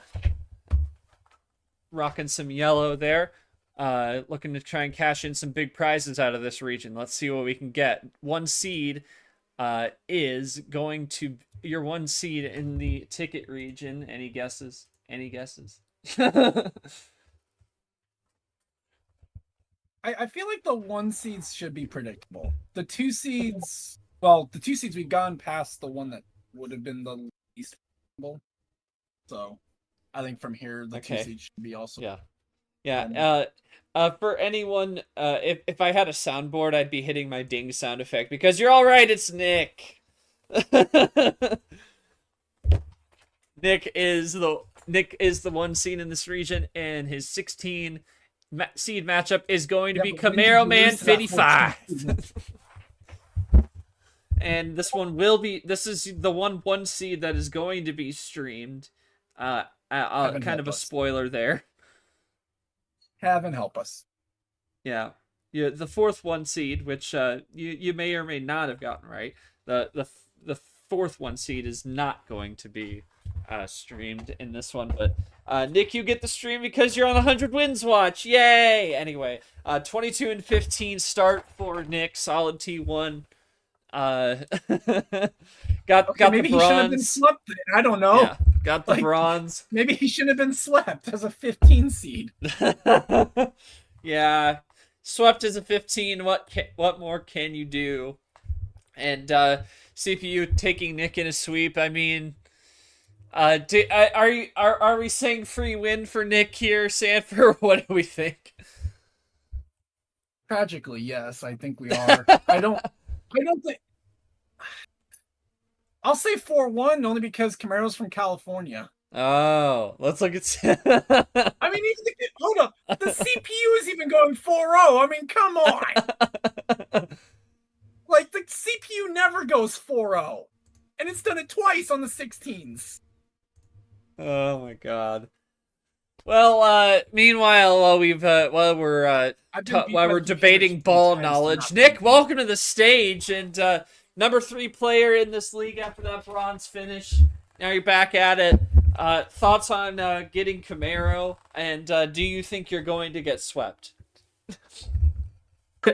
Do I think I'm gonna get swept? Yeah. The ball knowledge over there? No, I don't think I'm gonna get swept. But yeah, I mean, I listen. I mean, Camaro Man, he doesn't have the greatest track record in D1, but I'm not gonna take any opponent lightly. Just grateful to be back up in the. Yeah. Just regardless, happy to be up here in the 1 seed. looking forward to seeing how the rest of this region fills out, because it feels like it's mattered more. It matters more now than ever before. So even if in the tragic random upset where Camaro Man gets like 15 wild +4s and I just can't do anything, So I at true. least have the losers bracket So to look true. forward to. Yeah, that's so, true. You get your second life. That's awesome. yeah, that's awesome. Yeah. So Yeah. yeah, just looking forward to getting back out on the if table. you and do, competing. yeah, Sanford, you know you'll love this one, Sanford. The real question is, if it's a sweep, is it a 4-0 sweep or a 1-0 sweep for Nick? Oh no! No! I mean, No! I had to ask you that, Please. Sanford. I had to ask you that. What it is. Realistically, like Camaro's one normal series win, he was in line to get DQ'd, and then I let him play when he showed up right as we were getting ready to call it. So, Mm-hmm. Yeah. Yeah. Is it a 4-0 or a 1-0? What could it be? you No, gotta be careful of that one. Yeah. Oh man. Yeah. No, this Is is it gonna be a gonna be 4-0 really or a really 1-0? awkward. That's the prediction. This is gonna be really Anyway, awkward when Camaro I'll ends put up it this winning way, the by the way. series.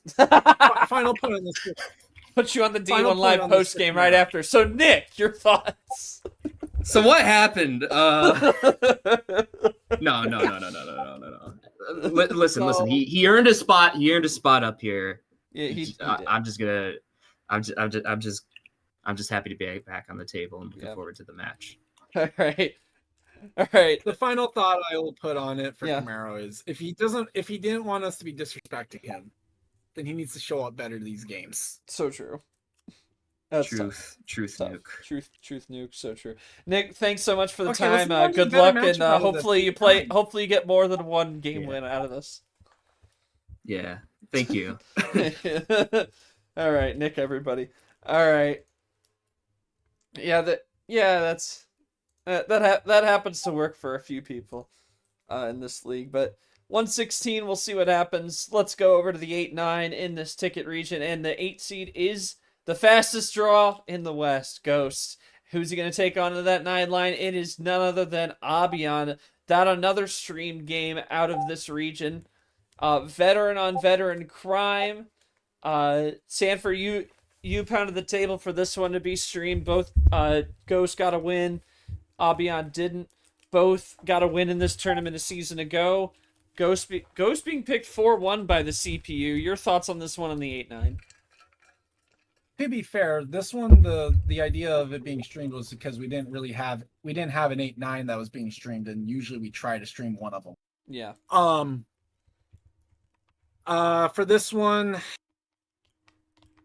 we'll see what we get. For Ghost, ironically enough, Ghost was almost getting the disservice of actually dropping a seed after being the only 8 to win. It wasn't until I started looking back through and going over this with KT that we realized, wait, The Ghost original can't be a pack, 9 he 'cause- wasn't. Yeah, sorry. Yeah, in the original In thing, an earlier Ghost wasn't draft gonna of it. Yeah. So he gets put on the 8 line because he absolutely had to be no worse than an 8. This matchup realistically is down to the fact of Abion usually is easier to have schedule when it's a West Coast guy. So I think this one goes Ghost favor. I think it's a little closer than a 4-1 what the computer's saying. I'd say 4-2. But this hopefully should be a good game where Abion shows that he's got what it takes. Yeah. I'll note that in the original draft of the stream pack, we hadn't filled all the slots A, and when I had originally sent it out to the team, I did not. I glossed over the fact that Rogers Taco was a ranked match, so that would have been streamed anyway. But this was the other 8-9 we went for in the end. I should make that clear. Well, it's also quite possible. It's also quite possible that we didn't have the official top 25 ranking when this original. Oh no, he did. I just missed it. Dead ass. I just missed it. I'm not. I'll be transparent about that. I completely missed it. I was trying to remember because the top 25 list, their top 25 ranking wasn't really officially done until last Saturday. Yeah. So yeah. But Ghost, speaking of rankings, comes in number 22 in the league. We'll see how this one shakes. This one. And another bit of a spoiler alert. This is the second and final stream of the region. The rest are non-stream. Which, including this 413, your 4 seed is Mr. Lamas. Cody looking to try and bounce back against Jenna. The non-stream will bounce back. He did get a couple wins, looking to try and build off of it, I should say. He did get a win in T2 last season. Comes in with the bronze as always. And Jenna just last season in this tournament didn't do too well after getting the surprise win over Brock. She's looking to try and pull another surprise here, and that's really all you can say, Sanford. Jenna's just there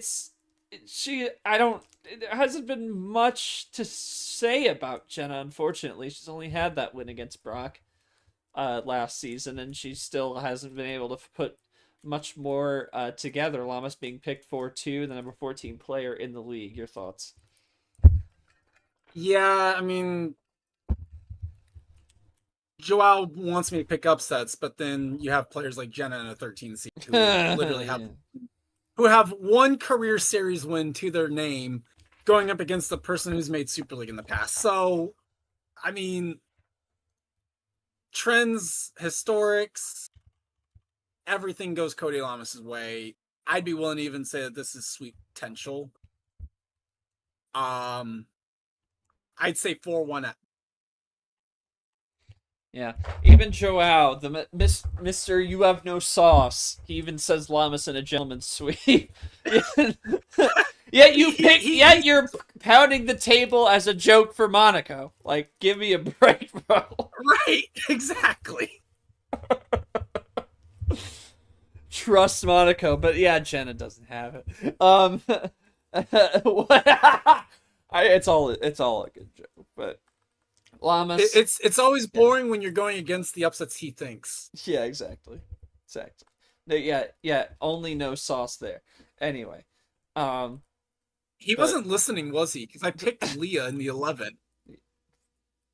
We're like what? I don't even know what number I'm on. We're over halfway. Oh yeah, we are over half. Yeah, we are over halfway. We're at match number 20. We're at match number 19. Like there's no one on the 15. There's a reason why the people in the 15 line are where they're at. There's a reason the 16 people are where they're at. I'm not going to pick any of the 16 and the 15s. There's very few of the 12s and the 13s I'm going to like in comparison to the 4 or the 5. Yeah, get that. You can correct that. Cody's smart with the age. 21 for Jenna now, not 20 now. Thank you, Cody, for that one.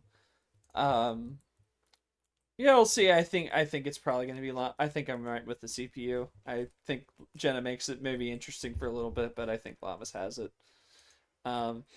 Back to the bracket 5-12. Now your 5 seed is Jay Caesar.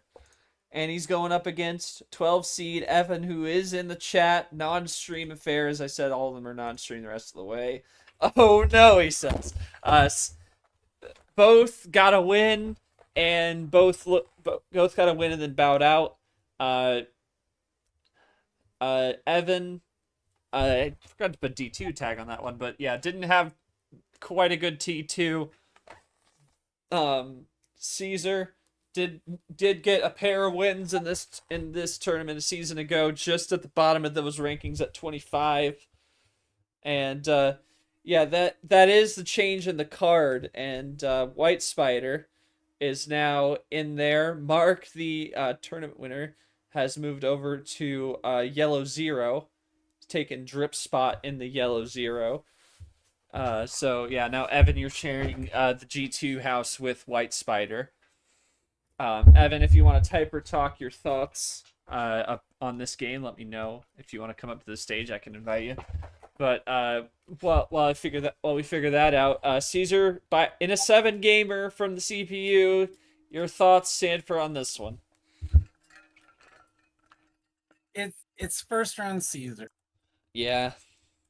I mean, Evan's going to hold strong on this, but what I will say is this matchup will decide whether or not Evan will be a top half player this year. Because as we all know, Julio Caesar struggles against quad 1 and 2. So if Evan gets the win here, book him for possible Super League contender. Ooh. That's what I'll say. Ooh. But there's some sauce for you, Joao. There's some sauce. There's some sauce. That's a good one. That's a good one. Super League contender if you can get this one. That's an interesting call up. We'll see how that plays. Yeah, I think Evan says just hoping for a sweet journey after my sour ending last tournament. So we will see how it goes, but Evan coming in trying to build on a 1-1 start, and Caesar also trying to do the same. And now we look ahead. There we go. Now we look to the bottom of the bracket, your second sectional in the ticket region, and your 2-15 matchup, 2 seed, is none other than Monkey Boy. And his 15 seed matchup is going to be James Ellison. I mean, this is probably, Sanford, this is probably more your run-of-the-mill 2-15 matchup. I think this is, I think this is pretty clear-cut. I could say things about Ellison. He has to play like he did down the stretch last season where he adapted, because he seemed to regress back to the no ammo control style that we had said many times that he didn't really, it wasn't working well for him. It still doesn't work well for him, and that's why he got swept. And the only way I see him having any kind of chance in this is if he can recognize how to adapt to this league. Otherwise, he might be in for another sweep. Monkey coming in number 7 in the league, and his bronze medal, one to his name, came in this tournament a season ago. So very, very different polar opposites in this matchup. Sanford, what do you think? Muted if you... Okay, you might not be able to be muted. But yeah, I think that's about all you need to say about this one. 4-0. I honestly... This is probably the one sweep I can wholeheartedly agree with the computer on. Sanford, your thoughts on this one if you're back? Yeah, sorry, I had someone knock on the door. You're good. Good. So yeah, the tricky part to this one is I'm good friends with Ellison. I know a lot about where his mindset will go if he this game.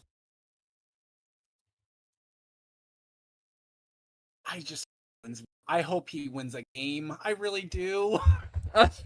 Like, he's coming off a sweep loss. There's things that I've asked him, does he do this? Does he use these tools? And he said no. And so it's like, yeah, I want him so badly to win a game. I want him to so badly win this match. Especially because Monkey losing as a 2 seed would be funny. No personal animosity. No offense, involved in that opinion. Monkey, but Monkey losing as a 2 seed to the 15 would be funny. But it's Ellison. Monkey's winning this. I think because it's Monkey, Ellison has a shot to at least take it to 6. But like Ellison, I feel like the odds are better that he would retire from the league this game. Oh. Stop. But I think that's kind of the point, and me and KT have talked about this before. It's like not using the resources available, and we always see him go out and like just throw ammo as soon as he has it instead of saving it for the right moment. And then he will come out and say, I got outlucked, when he had like the stats tell the story from that game last tournament. Like he had the fuel Being to. outlucked is we have 20 extra cards drawn than your opponent and still are within like 5 cards of cards played. Let me pull that stats post while I'm thinking about it. And right there. Yeah, though, and that that was against Lara, but I mean it was only a +12 on the cards drawn, -15 on the cards played. So he had it seemed like he had the stuff, but it wasn't even like a heavy ammo game. So the question is can he find the right set of ammo control to try and play the game the right way and try and get something going for himself? That's going to be the ultimate question.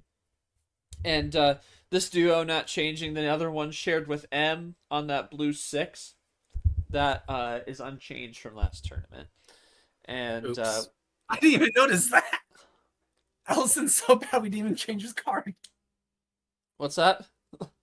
I said Ellison's so bad at these sometimes that we didn't even change his card. Whoops. Which one's worse? Getting the game's record wrong for Pichu or not changing the card? Oh no, that's the correct card. It's the duo with M. Oh. Yeah. Yeah. Doesn't. Oh, okay, never mind. I can see the train in there now. Yeah. Yeah, the train on the left there, yeah, and then M's space quokka there. Yeah. That's a good question, 6. I ask myself that sometimes. No disrespect. So basically, realistically, the way that he is still D1 was he got in the 1 year where we actually had a relegation, he got 2, which that year the bot was definitely you could luck into a win a lot easier on the old bot than now. And then last year when he didn't have a win or only had like 1, we didn't even have a relegation at all. Yeah, we didn't, because so many people left last year. He would have been in it. Like, the only reason like Steven's back in D2 is because he wanted to go back down. If he didn't want to, he would have still been here. But he preferred D2, and so he went back there.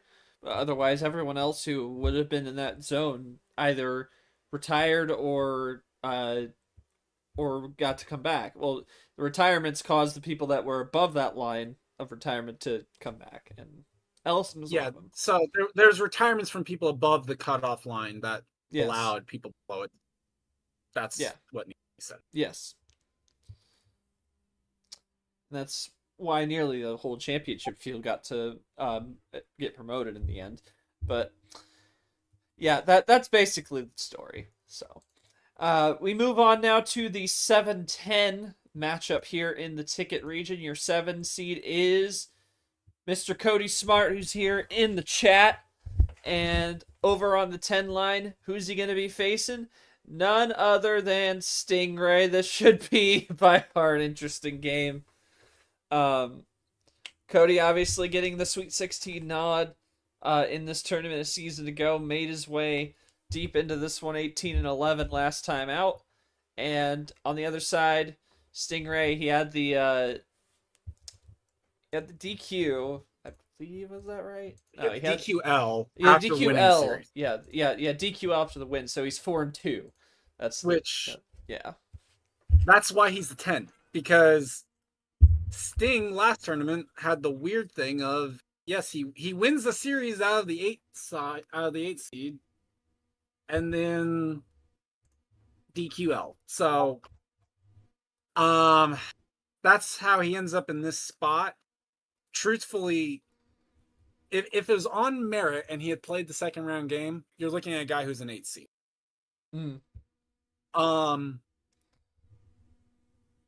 And the only reason why he's a 10 is because we needed to drop someone from a 9, and it made a lot more sense to drop the guy who had to do L than some of the other people are on the 9.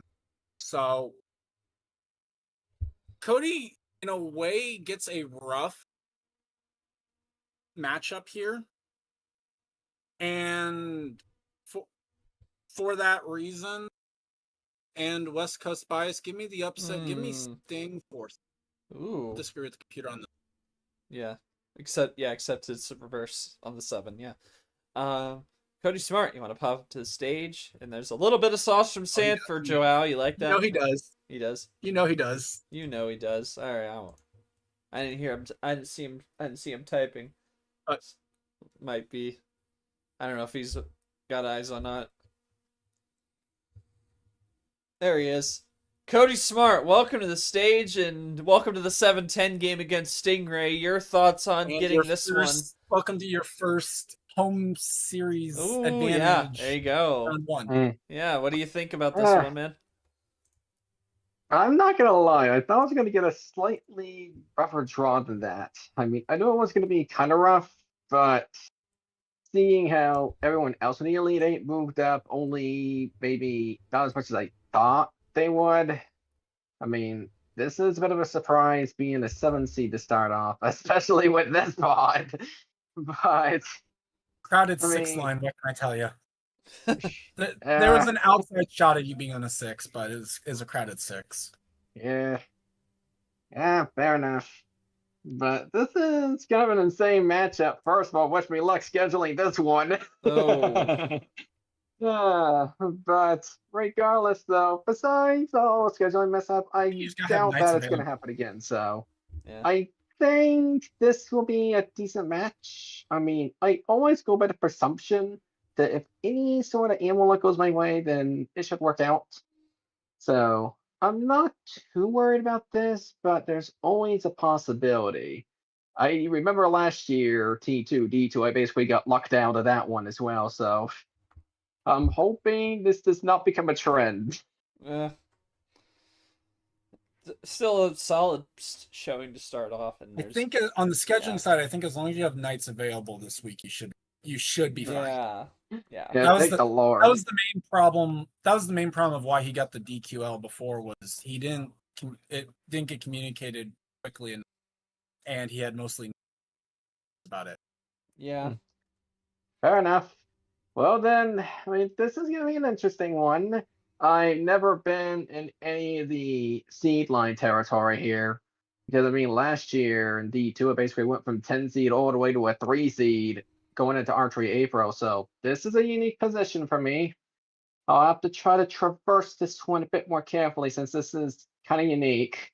But as long as we have everything in check, including ammo, then I think there's a shot where we can win. But at the same time, if we lose, there is a probable rematch. Oh my god. So basically, this will be interesting competition because I either play Monkey in the next round by a win, or I rematch Ellison, and we all know what happened in the Promoters Cup. Well, I mean, to be fair, there is the you're saying if you win, you get Monkey. There is the chance, technically, however slim, that you lose and Monkey both lose, and you both get the revive. Exactly. Dear God. There is that chance. There is that chance. Always that chance. Well, I also enjoyed Luck Knock on my way in T2 continuing for last year. Oh. He stepped away from the mic. Okay, I'm sorry. This is a wonky mic for some odd reason. I mean, I'm wearing like some sort of wireless headset, so that probably explains a thing or two. But I try to keep it as safe as I can. There you are. There it goes. He went underwater. How does it cut out like this? What? Water and arcades don't mix. No water in the arcade. No. Oh boy, looks like we have a fishing game in the arcade. Oh, I gotta check it out then. Oh no. Oh. I get they do have fishing games. Oh dear God. Okay. God.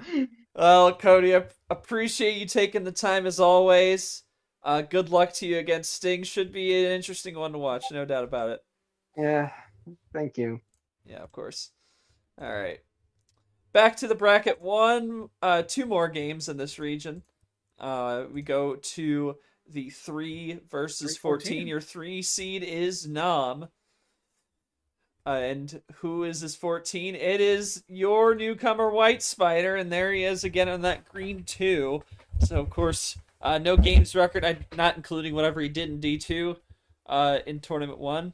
White Spider, he is in the building officially.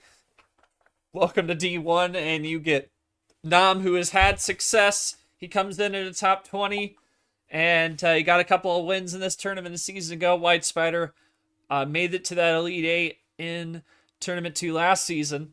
So CPU picking Nam 4-1, but Sanford, I'd have to imagine, especially with the circumstances as well, I feel like it has to be a little bit of a closer game, don't you think? Well, I do think it's going to be a closer game. I think part of the prediction there is the computer always is going to have trouble. And I say trouble, but it's always going to be difficult to have or to try and predict the game when it doesn't have the data. And the D2 information doesn't really get factored into even for the D1 ones that didn't get factored. So, a little bit of a history lesson. The year was 2024. We had a player quit after T1.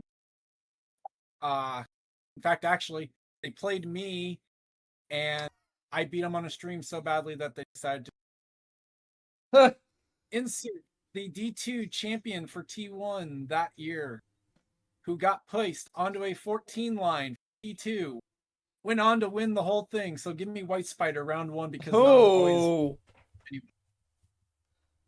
Joe, I was gone. Otherwise, you hear there's some sauce. I know, right? Yeah, and Nick also coming in with Nick saying I'm not gonna say 4-1 though. Yeah, Myth he came off the Myth tourney win just recently, so that's also some momentum for him. And he wants White Spider in 7. I think this does go 6 or 7. Damn it. I should have said 7 or 6. I know, it's great. It's great. I'm sorry. But I know I didn't mean to do that. I walked right into it. I don't like it either. Yeah, I think this goes 7 games or 6 games. And I honestly don't know who will come up with it. By the way, I take back picking Leah because Leah did the thing, so I take back Leah winning. Clay now leaves that game in my mind. Man, all right then. So we'll see what happens.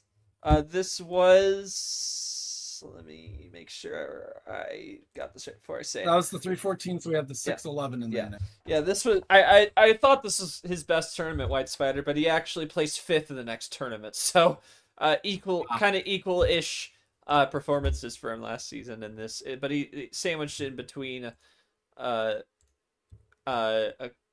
with Sweet 16 and then a round 1 exit first time out, but we'll see.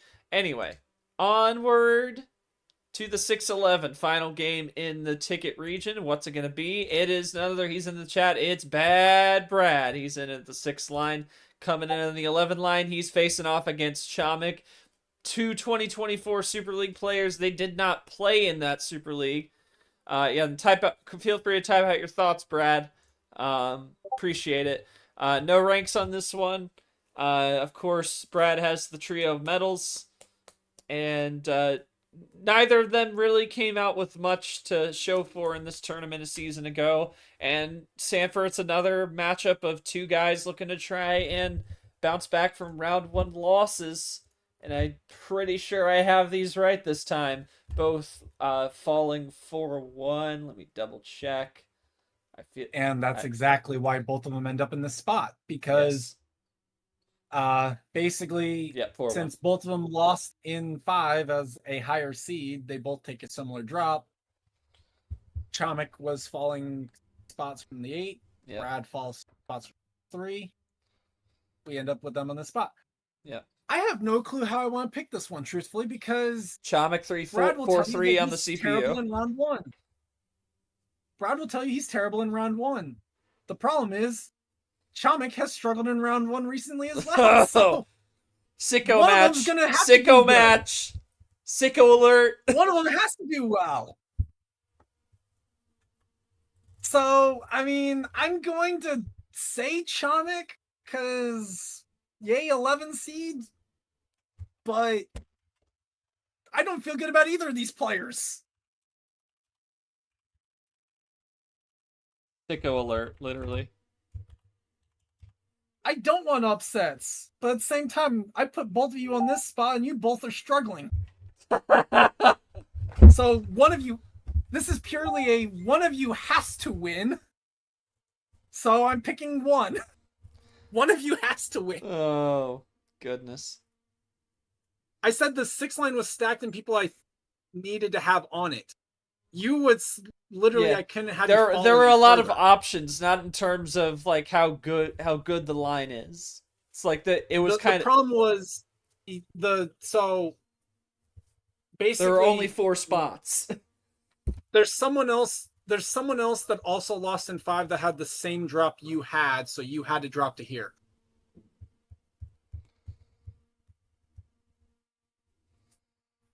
Wild. A lot of Chomik 4-3. We'll see how that plays, but here is your full ticket region. And here we are again, Sanford. This is I feel like the top I feel like I could go out on a limb and say the top half is probably gonna have more success than the bottom half. That's just my intuition. But you could also see a little bit of bottom half success as well with like Monkey and maybe Cody, but I feel like the top half is gonna find round 2 will be interesting for sure. If you see maybe Chalk, or even if Abion wins that, I think round 2 will be interesting across the board. But that top half is pretty good. Bottom half maybe. What do you think? So if you paid attention, I picked the 2 seed in region 1, and then I picked the 4-5 pod region. I'm trying to move it around on what my player to watch is. Truth. Yeah. And it's boring in defense to Nick. It's boring to pick the 1 seed as your player to watch. So yes, while I think Nick has the best shot probably of winning his section, truthfully, this time it's the pod that actually has the newcomer. I like that 3-6 pod area. That's my pod to watch on this one. I'm intrigued to see what White Spider does. The fact that Brad and Chomik are both 2 players that are slumping is cinema as well in my mind, because that could be good for all the bad reasons. And I think the stories in that pod are going to. So give me that 3-6 pod as my thing to watch there. it should be fun. Yeah, Brad Chomik is some kind of matchup. Sicko alert, honestly. With just the fact nobody's good, either as good as round 1. I don't.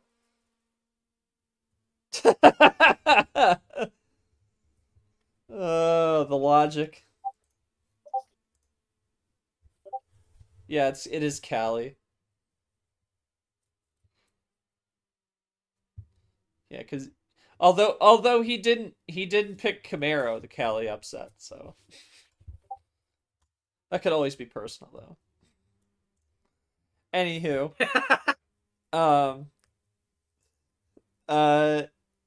we move on. Our 4th and final region. Appreciate all of you sticking with us. And our 4th and final region is, we talked about Typically, the tickets, getting the prizes, and now your region 4 is the token region. Though, how many arcades are left that I get? I mean, not big arcades that use tokens anymore. It's kind of sad, but still see it in some places. It's classic nostalgia. We go for the token region, and should it be? It sure is Big Boss KT as the 1 seed in this token region, and can you guess what the 16 seed is? Can we skip the 16, please? Yeah, can we Please? skip the 16? Nick, you're on point. Again, am on the other side of that B6. Yeah, it is quite crazy work to me. But I mean, I think KT gets this done. Maybe he might get, just because I know he's very busy with like everything going on outside of outside the Uno sphere right now. I think he might steal a game, but I think I feel like KT's got this one locked up. He's got it locked up. I'm actually going to say that KT has several avenues that will go through his mind during a match, and he's always able to think several moves ahead. Truthfully, I think M gets a game or two in this. If for no other reason than KT will look at this and say, do I really want this another blacklisted game? Because he's already got 7. He's already got 7. Granted, he loses 1 with no thunder, so he's down to 6 again. But KT's not going to want to go to 8. So I think he's going. All right, let me preface by saying he's going to try and let M get a game or two by playing one of the middle games like 5%. It's still possible that this ends up being a sweep.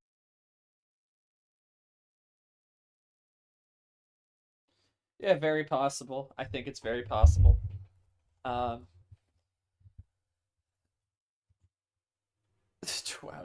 okay. Well, I shouldn't say that to man. A token region though, starting us off. KT comes in at the 5. Comes in number 5 in the rankings as well. He did have a 6th place finish in this tournament a season ago. We'll see what he does. I think it starts with the win. We'll see what happens. Back to the bracket, 8-9 game now, and this one not streamed. 8-9 game. Your 8 seed is gonna be Yoshi, and up against him, he is gonna face against Ed Ziemba, and another vet on vet match. In the 8-9. I think that it's unfortunate you couldn't stream this one. But I do think this is going to be honestly, this could turn out to be like a stinker, or it could be a real barn burner. I don't think there's any in between. I like it going 7, but I can also see it going like 5 to one or the other. But Ed looking to try and get his first win. Yoshi went 1-1, and it really pales in comparison. For Ed, last season, this was his best tournament. For Yoshi last season, this was his worst tournament. So a little bit of opposites in this 8-9, but this is going to be a close one.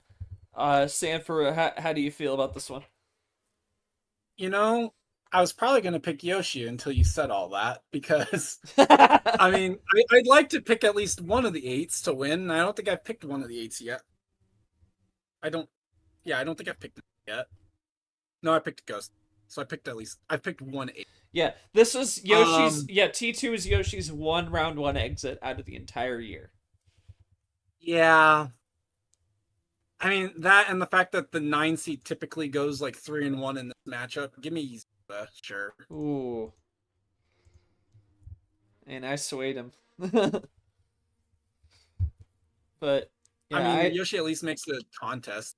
Yeah, I think he does make it a contest. So Yoshi was in the running for being a 7 seed. The problem was the sweep that he had second round pushed him back to, because there was too many people in the 7. Yeah. Definitely close one. We'll see what happens. No rankings on this one either.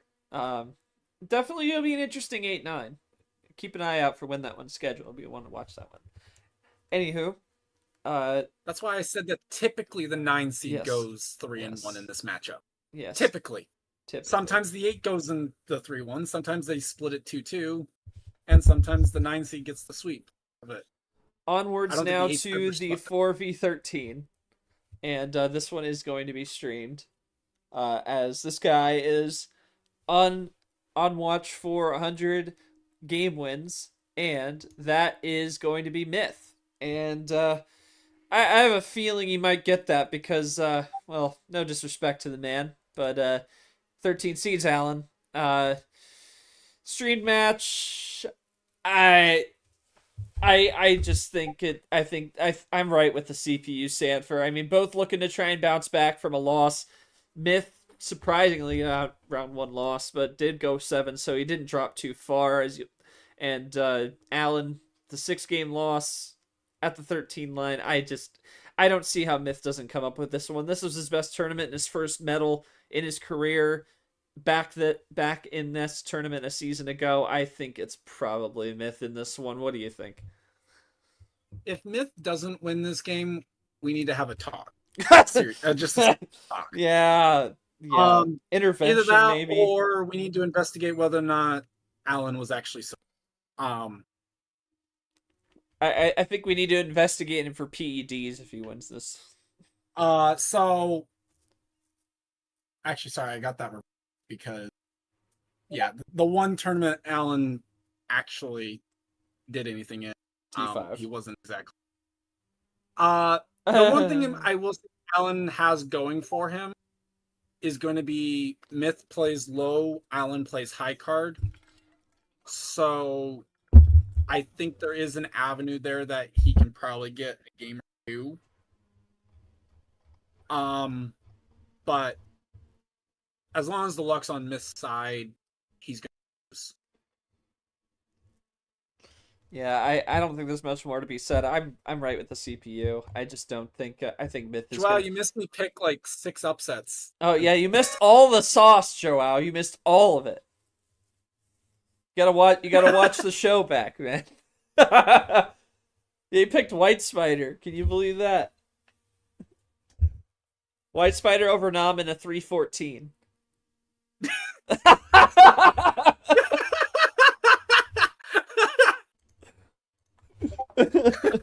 Faces, hold up. In a game. In a game, in the series. Oh my god. 5-12. Oh. Yeah, 5-12. Let's go. Your 5-12 is on the 5 line. This one is streamed, and it is Insane Lane Sanders. The Insane Train. Oh, how the mighty have fallen. Oh. Yeah, the 12 line. The 12 seed. Mr. Gangsta Peter on Jack. This is streamed as well. And I forgot to change those colors. Whoopsies. Anyway, Master on Master. I don't know how they're yellow. My fault. But yeah, Peter, how the mighty have fallen from winning the first regular season tournament. That trophy sitting it's starting to gather, dare I say, Sanford. It's gathering dust. Yeah, that's what I stole the words from my mouth. God damn it. But both these guys did get a win in this tournament last year. Peter looking to try to bounce back. Lane went 1-1, comes in top 20. I think this is definitely going to be an interesting one to watch, no doubt. I think it's going to be interesting. And Lane typically will not hold back, but he does in a better way than what Ellison does. And that type of like old school style in a way could lend itself to a chance. There is definitely a chance in here for Peter. And because I haven't picked a 12 or a 5, give me Peter. Why not? I like both guys. They're both good friends of mine in NR. But give me Peter because I haven't picked a 12. Where's that sauce, Joao? Where's that sauce at? 19th ranked Lane Sanders. I think, this is definitely a winnable one for Peter. It'll be a tough one, but I think it's winnable. And again, this is Master on Master, despite the fact that I accidentally made the text yellow, rookie yellow. That's on me. That'll be fixed up for the stream. But we'll see how it goes. Well, to be fair, also, I'll be honest. When I was drawing up this bracket, as I started realizing where everyone was at in this, I told KT, I'm like, dude, you have like the easiest out of your like top 7 seeds, you have the easiest top 7 seeds, I think, out of any of the 4 regions. Well. Oh. We just It's keep... a lot. I feel like it's a lot easier to pick an upset in the region 4 than it is in any of the other regions. Once As again, you'll find out. Once again, we love a good tease. Anyway, 215 now, and your 2 seed in the token region is none other than Mr. Smith, Joao. He's finally been revealed. He left and came back, and he's in time for the reveal. And on the other side, his 15 seed matchup is none other than Big Boss Bob Ross, and this could be a very interesting matchup, Sanford, because Bob Ross, he does come in on the 15 line, but I mean he did come up with a he comes up fresh, and he has had success in D2. That's why he got the nod after Drip and Thunder left. Obviously, Joao, as I mentioned way back when we talked about J Money, he was right in that finale last year in D2, also as that 14 seed. So he has had success in this tournament, even though he's already found his first silver last tournament here in D1. He comes in number 2 player in the league. Bob Ross, not so much in T2 last year. Couldn't get a win. This is such an interesting one. I don't have a bye, yay! And also, shout out Joao. He got his own card, as we saw earlier, with Mark took over the yellow 0. Joao, it's really ironic because he goes up against Bob Ross, who took his spot in the G6. It's no longer the Euro combo, unfortunately. Shout out Gio. Still holding down the fort in the G6, but Bob Ross takes over that spot, and Joao gets that G3 for the tournament. But Sanford, your thoughts? I think this is another not your run-of-the-mill 215. No idea what you'll see from Bob Ross, but I definitely don't think it's no walk in the park for the man. It's not. I don't think this one's going to be a walk in the park. It's realistically, you look at for Bob Ross, the main reason why he ends up here.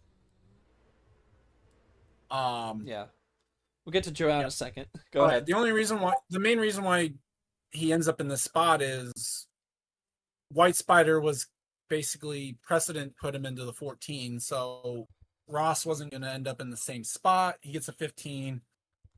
In a weird way, it's just a freaky way of how it worked that he ends up getting another promoting. I think just for lack of evidence of otherwise, I give the slight edge to Joao. I don't know how they fared against each other in detail. That would be the interesting tidbit there, I guess, to look at. No, if they did. Joao, welcome to the stage. Meanwhile, your thoughts on getting Bob Ross in this 215? A little bit of a different 215 that you might be able to, and yeah, in the 2 seed.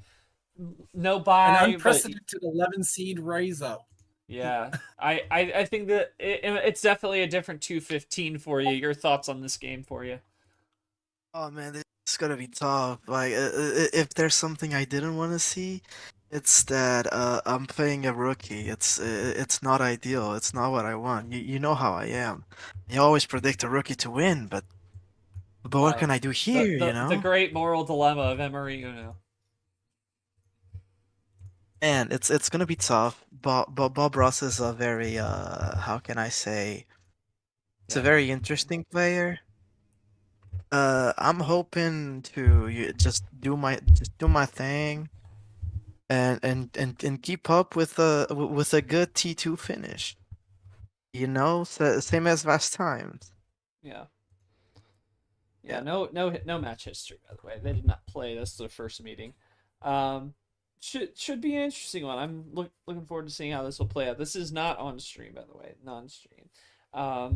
Joao, thanks so much for taking the time. Good luck to you against Bob Ross. All right, appreciate it. And we will go back to the bracket. Now time for 7-10. Just 3 games left to reveal. We go to the 7-10. Your 7 seed is Charles Sanford. And the 10 seed is going to be My Health. So, Sanford, I go right to you on this one. Obviously, you know it coming in. But your thoughts on getting My Health? He has why would you do this to yourself is the real question. So I guess the first question is what led to this matchup, and then your thoughts as a player on this matchup. Well, so what led to this is literally the fact that I, for whatever reason, cannot avoid being in either Region 1 or 4. I got out of it for one tournament because literally I couldn't end up being so the way it ended up being I couldn't play monkey. So that ruled me out of being in. Me and Tapir is blacklisted after the 4-0 luck fest that we had before, so that ruled it out of being Region 1. And because I went 1-1 the way I did, I was locked into being a 7 seed.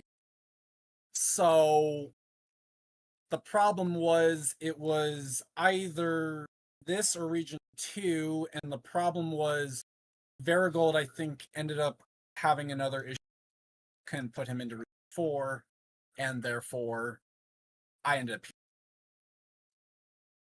Why give myself Mahale? I didn't have a D2 guy in the previous one. Logan did play a D2 guy. Varigold already was getting Pikachu. Pikachu also couldn't go into Pikachu couldn't go into this region because of Yoshi. You start getting the idea. Oh, and Sting. So Sting and Pikachu couldn't go into here because KT and Yoshi respectively. So automatically it had to be either Mahale or DJ. And you just wanted to torture Logan. That's the story. Well, there was. No, I feel like there was something that came up of why Mahale made more sense to play me than play Logan. So, basically, what ends up happening is we always seed based on the higher seed, and so in this case with the tens there wasn't a whole lot of movement that could be allowed. That said, me and DJ, that one went 7 the last time that we had it. So it's not like that would have been that bad of a. So I'm looking forward to it. I want to see. I'm looking towards seeing what Mahale can do. Hopefully my bad luck doesn't show itself, because that seems to be a staple of my career right now, is I'm usually fighting like 1v2. I feel like if it's at least a fair issue, I have a decent.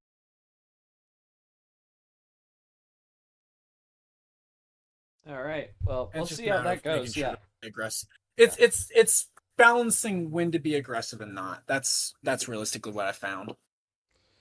So picking the right spot. Yep. Yeah. My hell will lose in 7 in terms of the CPU. We'll see how that plays. If I you know what? It's a me game. It's going 6 or 7. Yeah. Damn it. You just had to do that. Yes. Anyways, as long as you don't point it out. As long as you don't point it out.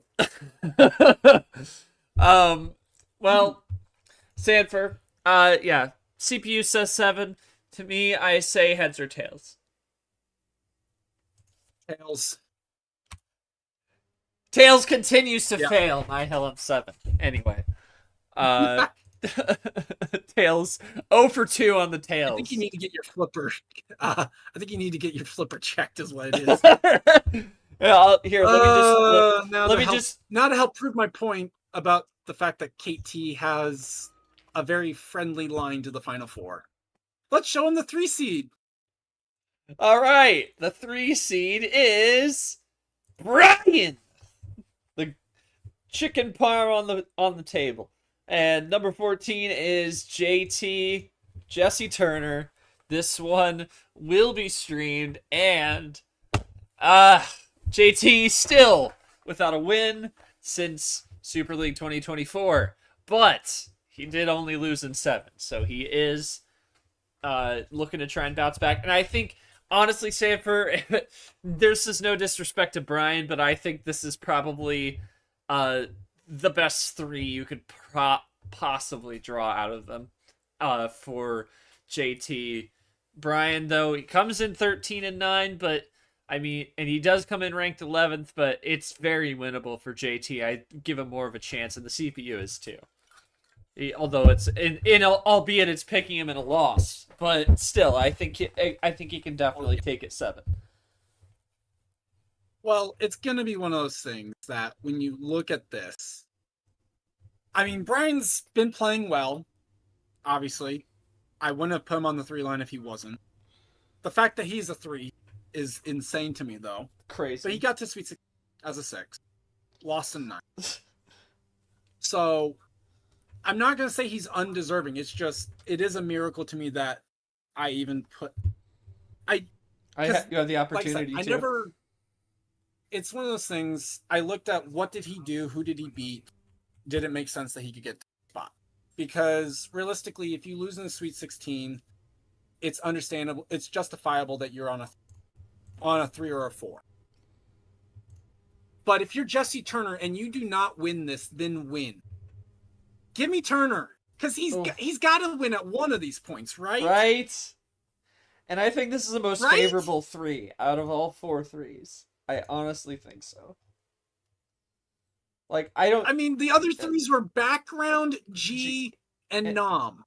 If you cannot beat Brian as the 14. Nick's right. We'd have to have a serious conversation. I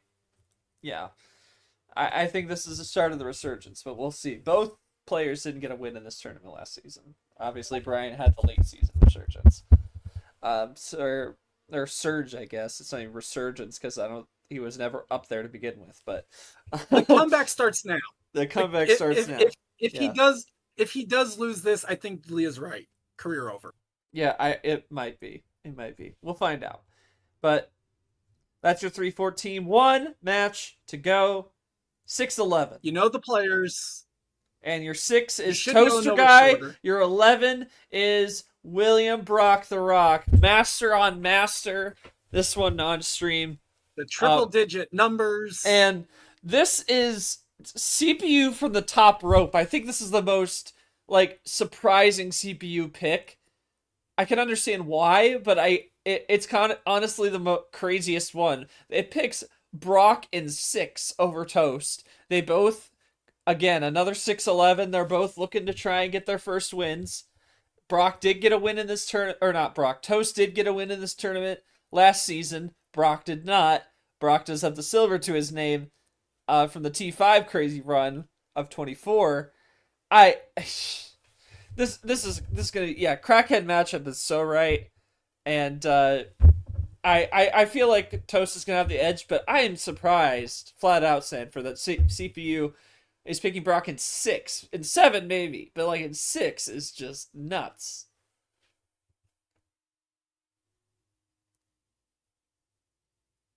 Sanford? Oh, sorry. Yeah, I was typing. You're good. Yeah, I actually, this might genuinely be my favorite of the 6-11s. I think this one's one that genuinely could go either way. To say that this one's going to go 6, I think is a disservice. This one, in all honesty, should go 7. I don't remember how it went the last time, truthfully, for him. But again, it's very similar. It's a very similar situation to the Brad Chomic, because both Brad and Toasty were 3 seeds that lost in 5. Brock and Chomic were both 8 seeds that lost in 5. Therefore, it's the very similar matchup. It's the same story of why they're both. I would give the edge to Brock, but that split ammo game from Toast, when it hits, it hits. Yeah, it does. It really does. I think you're spot on with it being a disservice to call it a 6. I think that'd be crazy. Could easily happen, but I don't think they go 6. But anyway, one final look. Projection that goes 6. Honestly. Full bracket look, your final full region, your region 4 token, and I mean you talked about it, KT. You talked about KT. I mean, you said you didn't want to pick a player to watch being the 1, but I mean, come on, There's some guys in here, but I mean, come on. What do you think? Name value wise, there's some guys, but when you look at like recent play, so that'll get opened up. That will get the opened reason up. why it got closed was we closed it up the moment we started placing the names in for obvious reasons. So it will get reopened back up. Yeah. It's actually open now, my friends. Open now. Right now. But not that one. So I think the route I'm going to take on this is my favorite to get out of this region overall into the Final Four is KT. I'm going to pick. I thought for a second you had my spreadsheet read. Because it's a battle of because it's a battle of D2 players. I'm gonna pick Joao Bob as like that match to watch, and the Joao being. I think Joao is gonna be the player to watch because we've never done a 10 spot ride from one tournament to the next.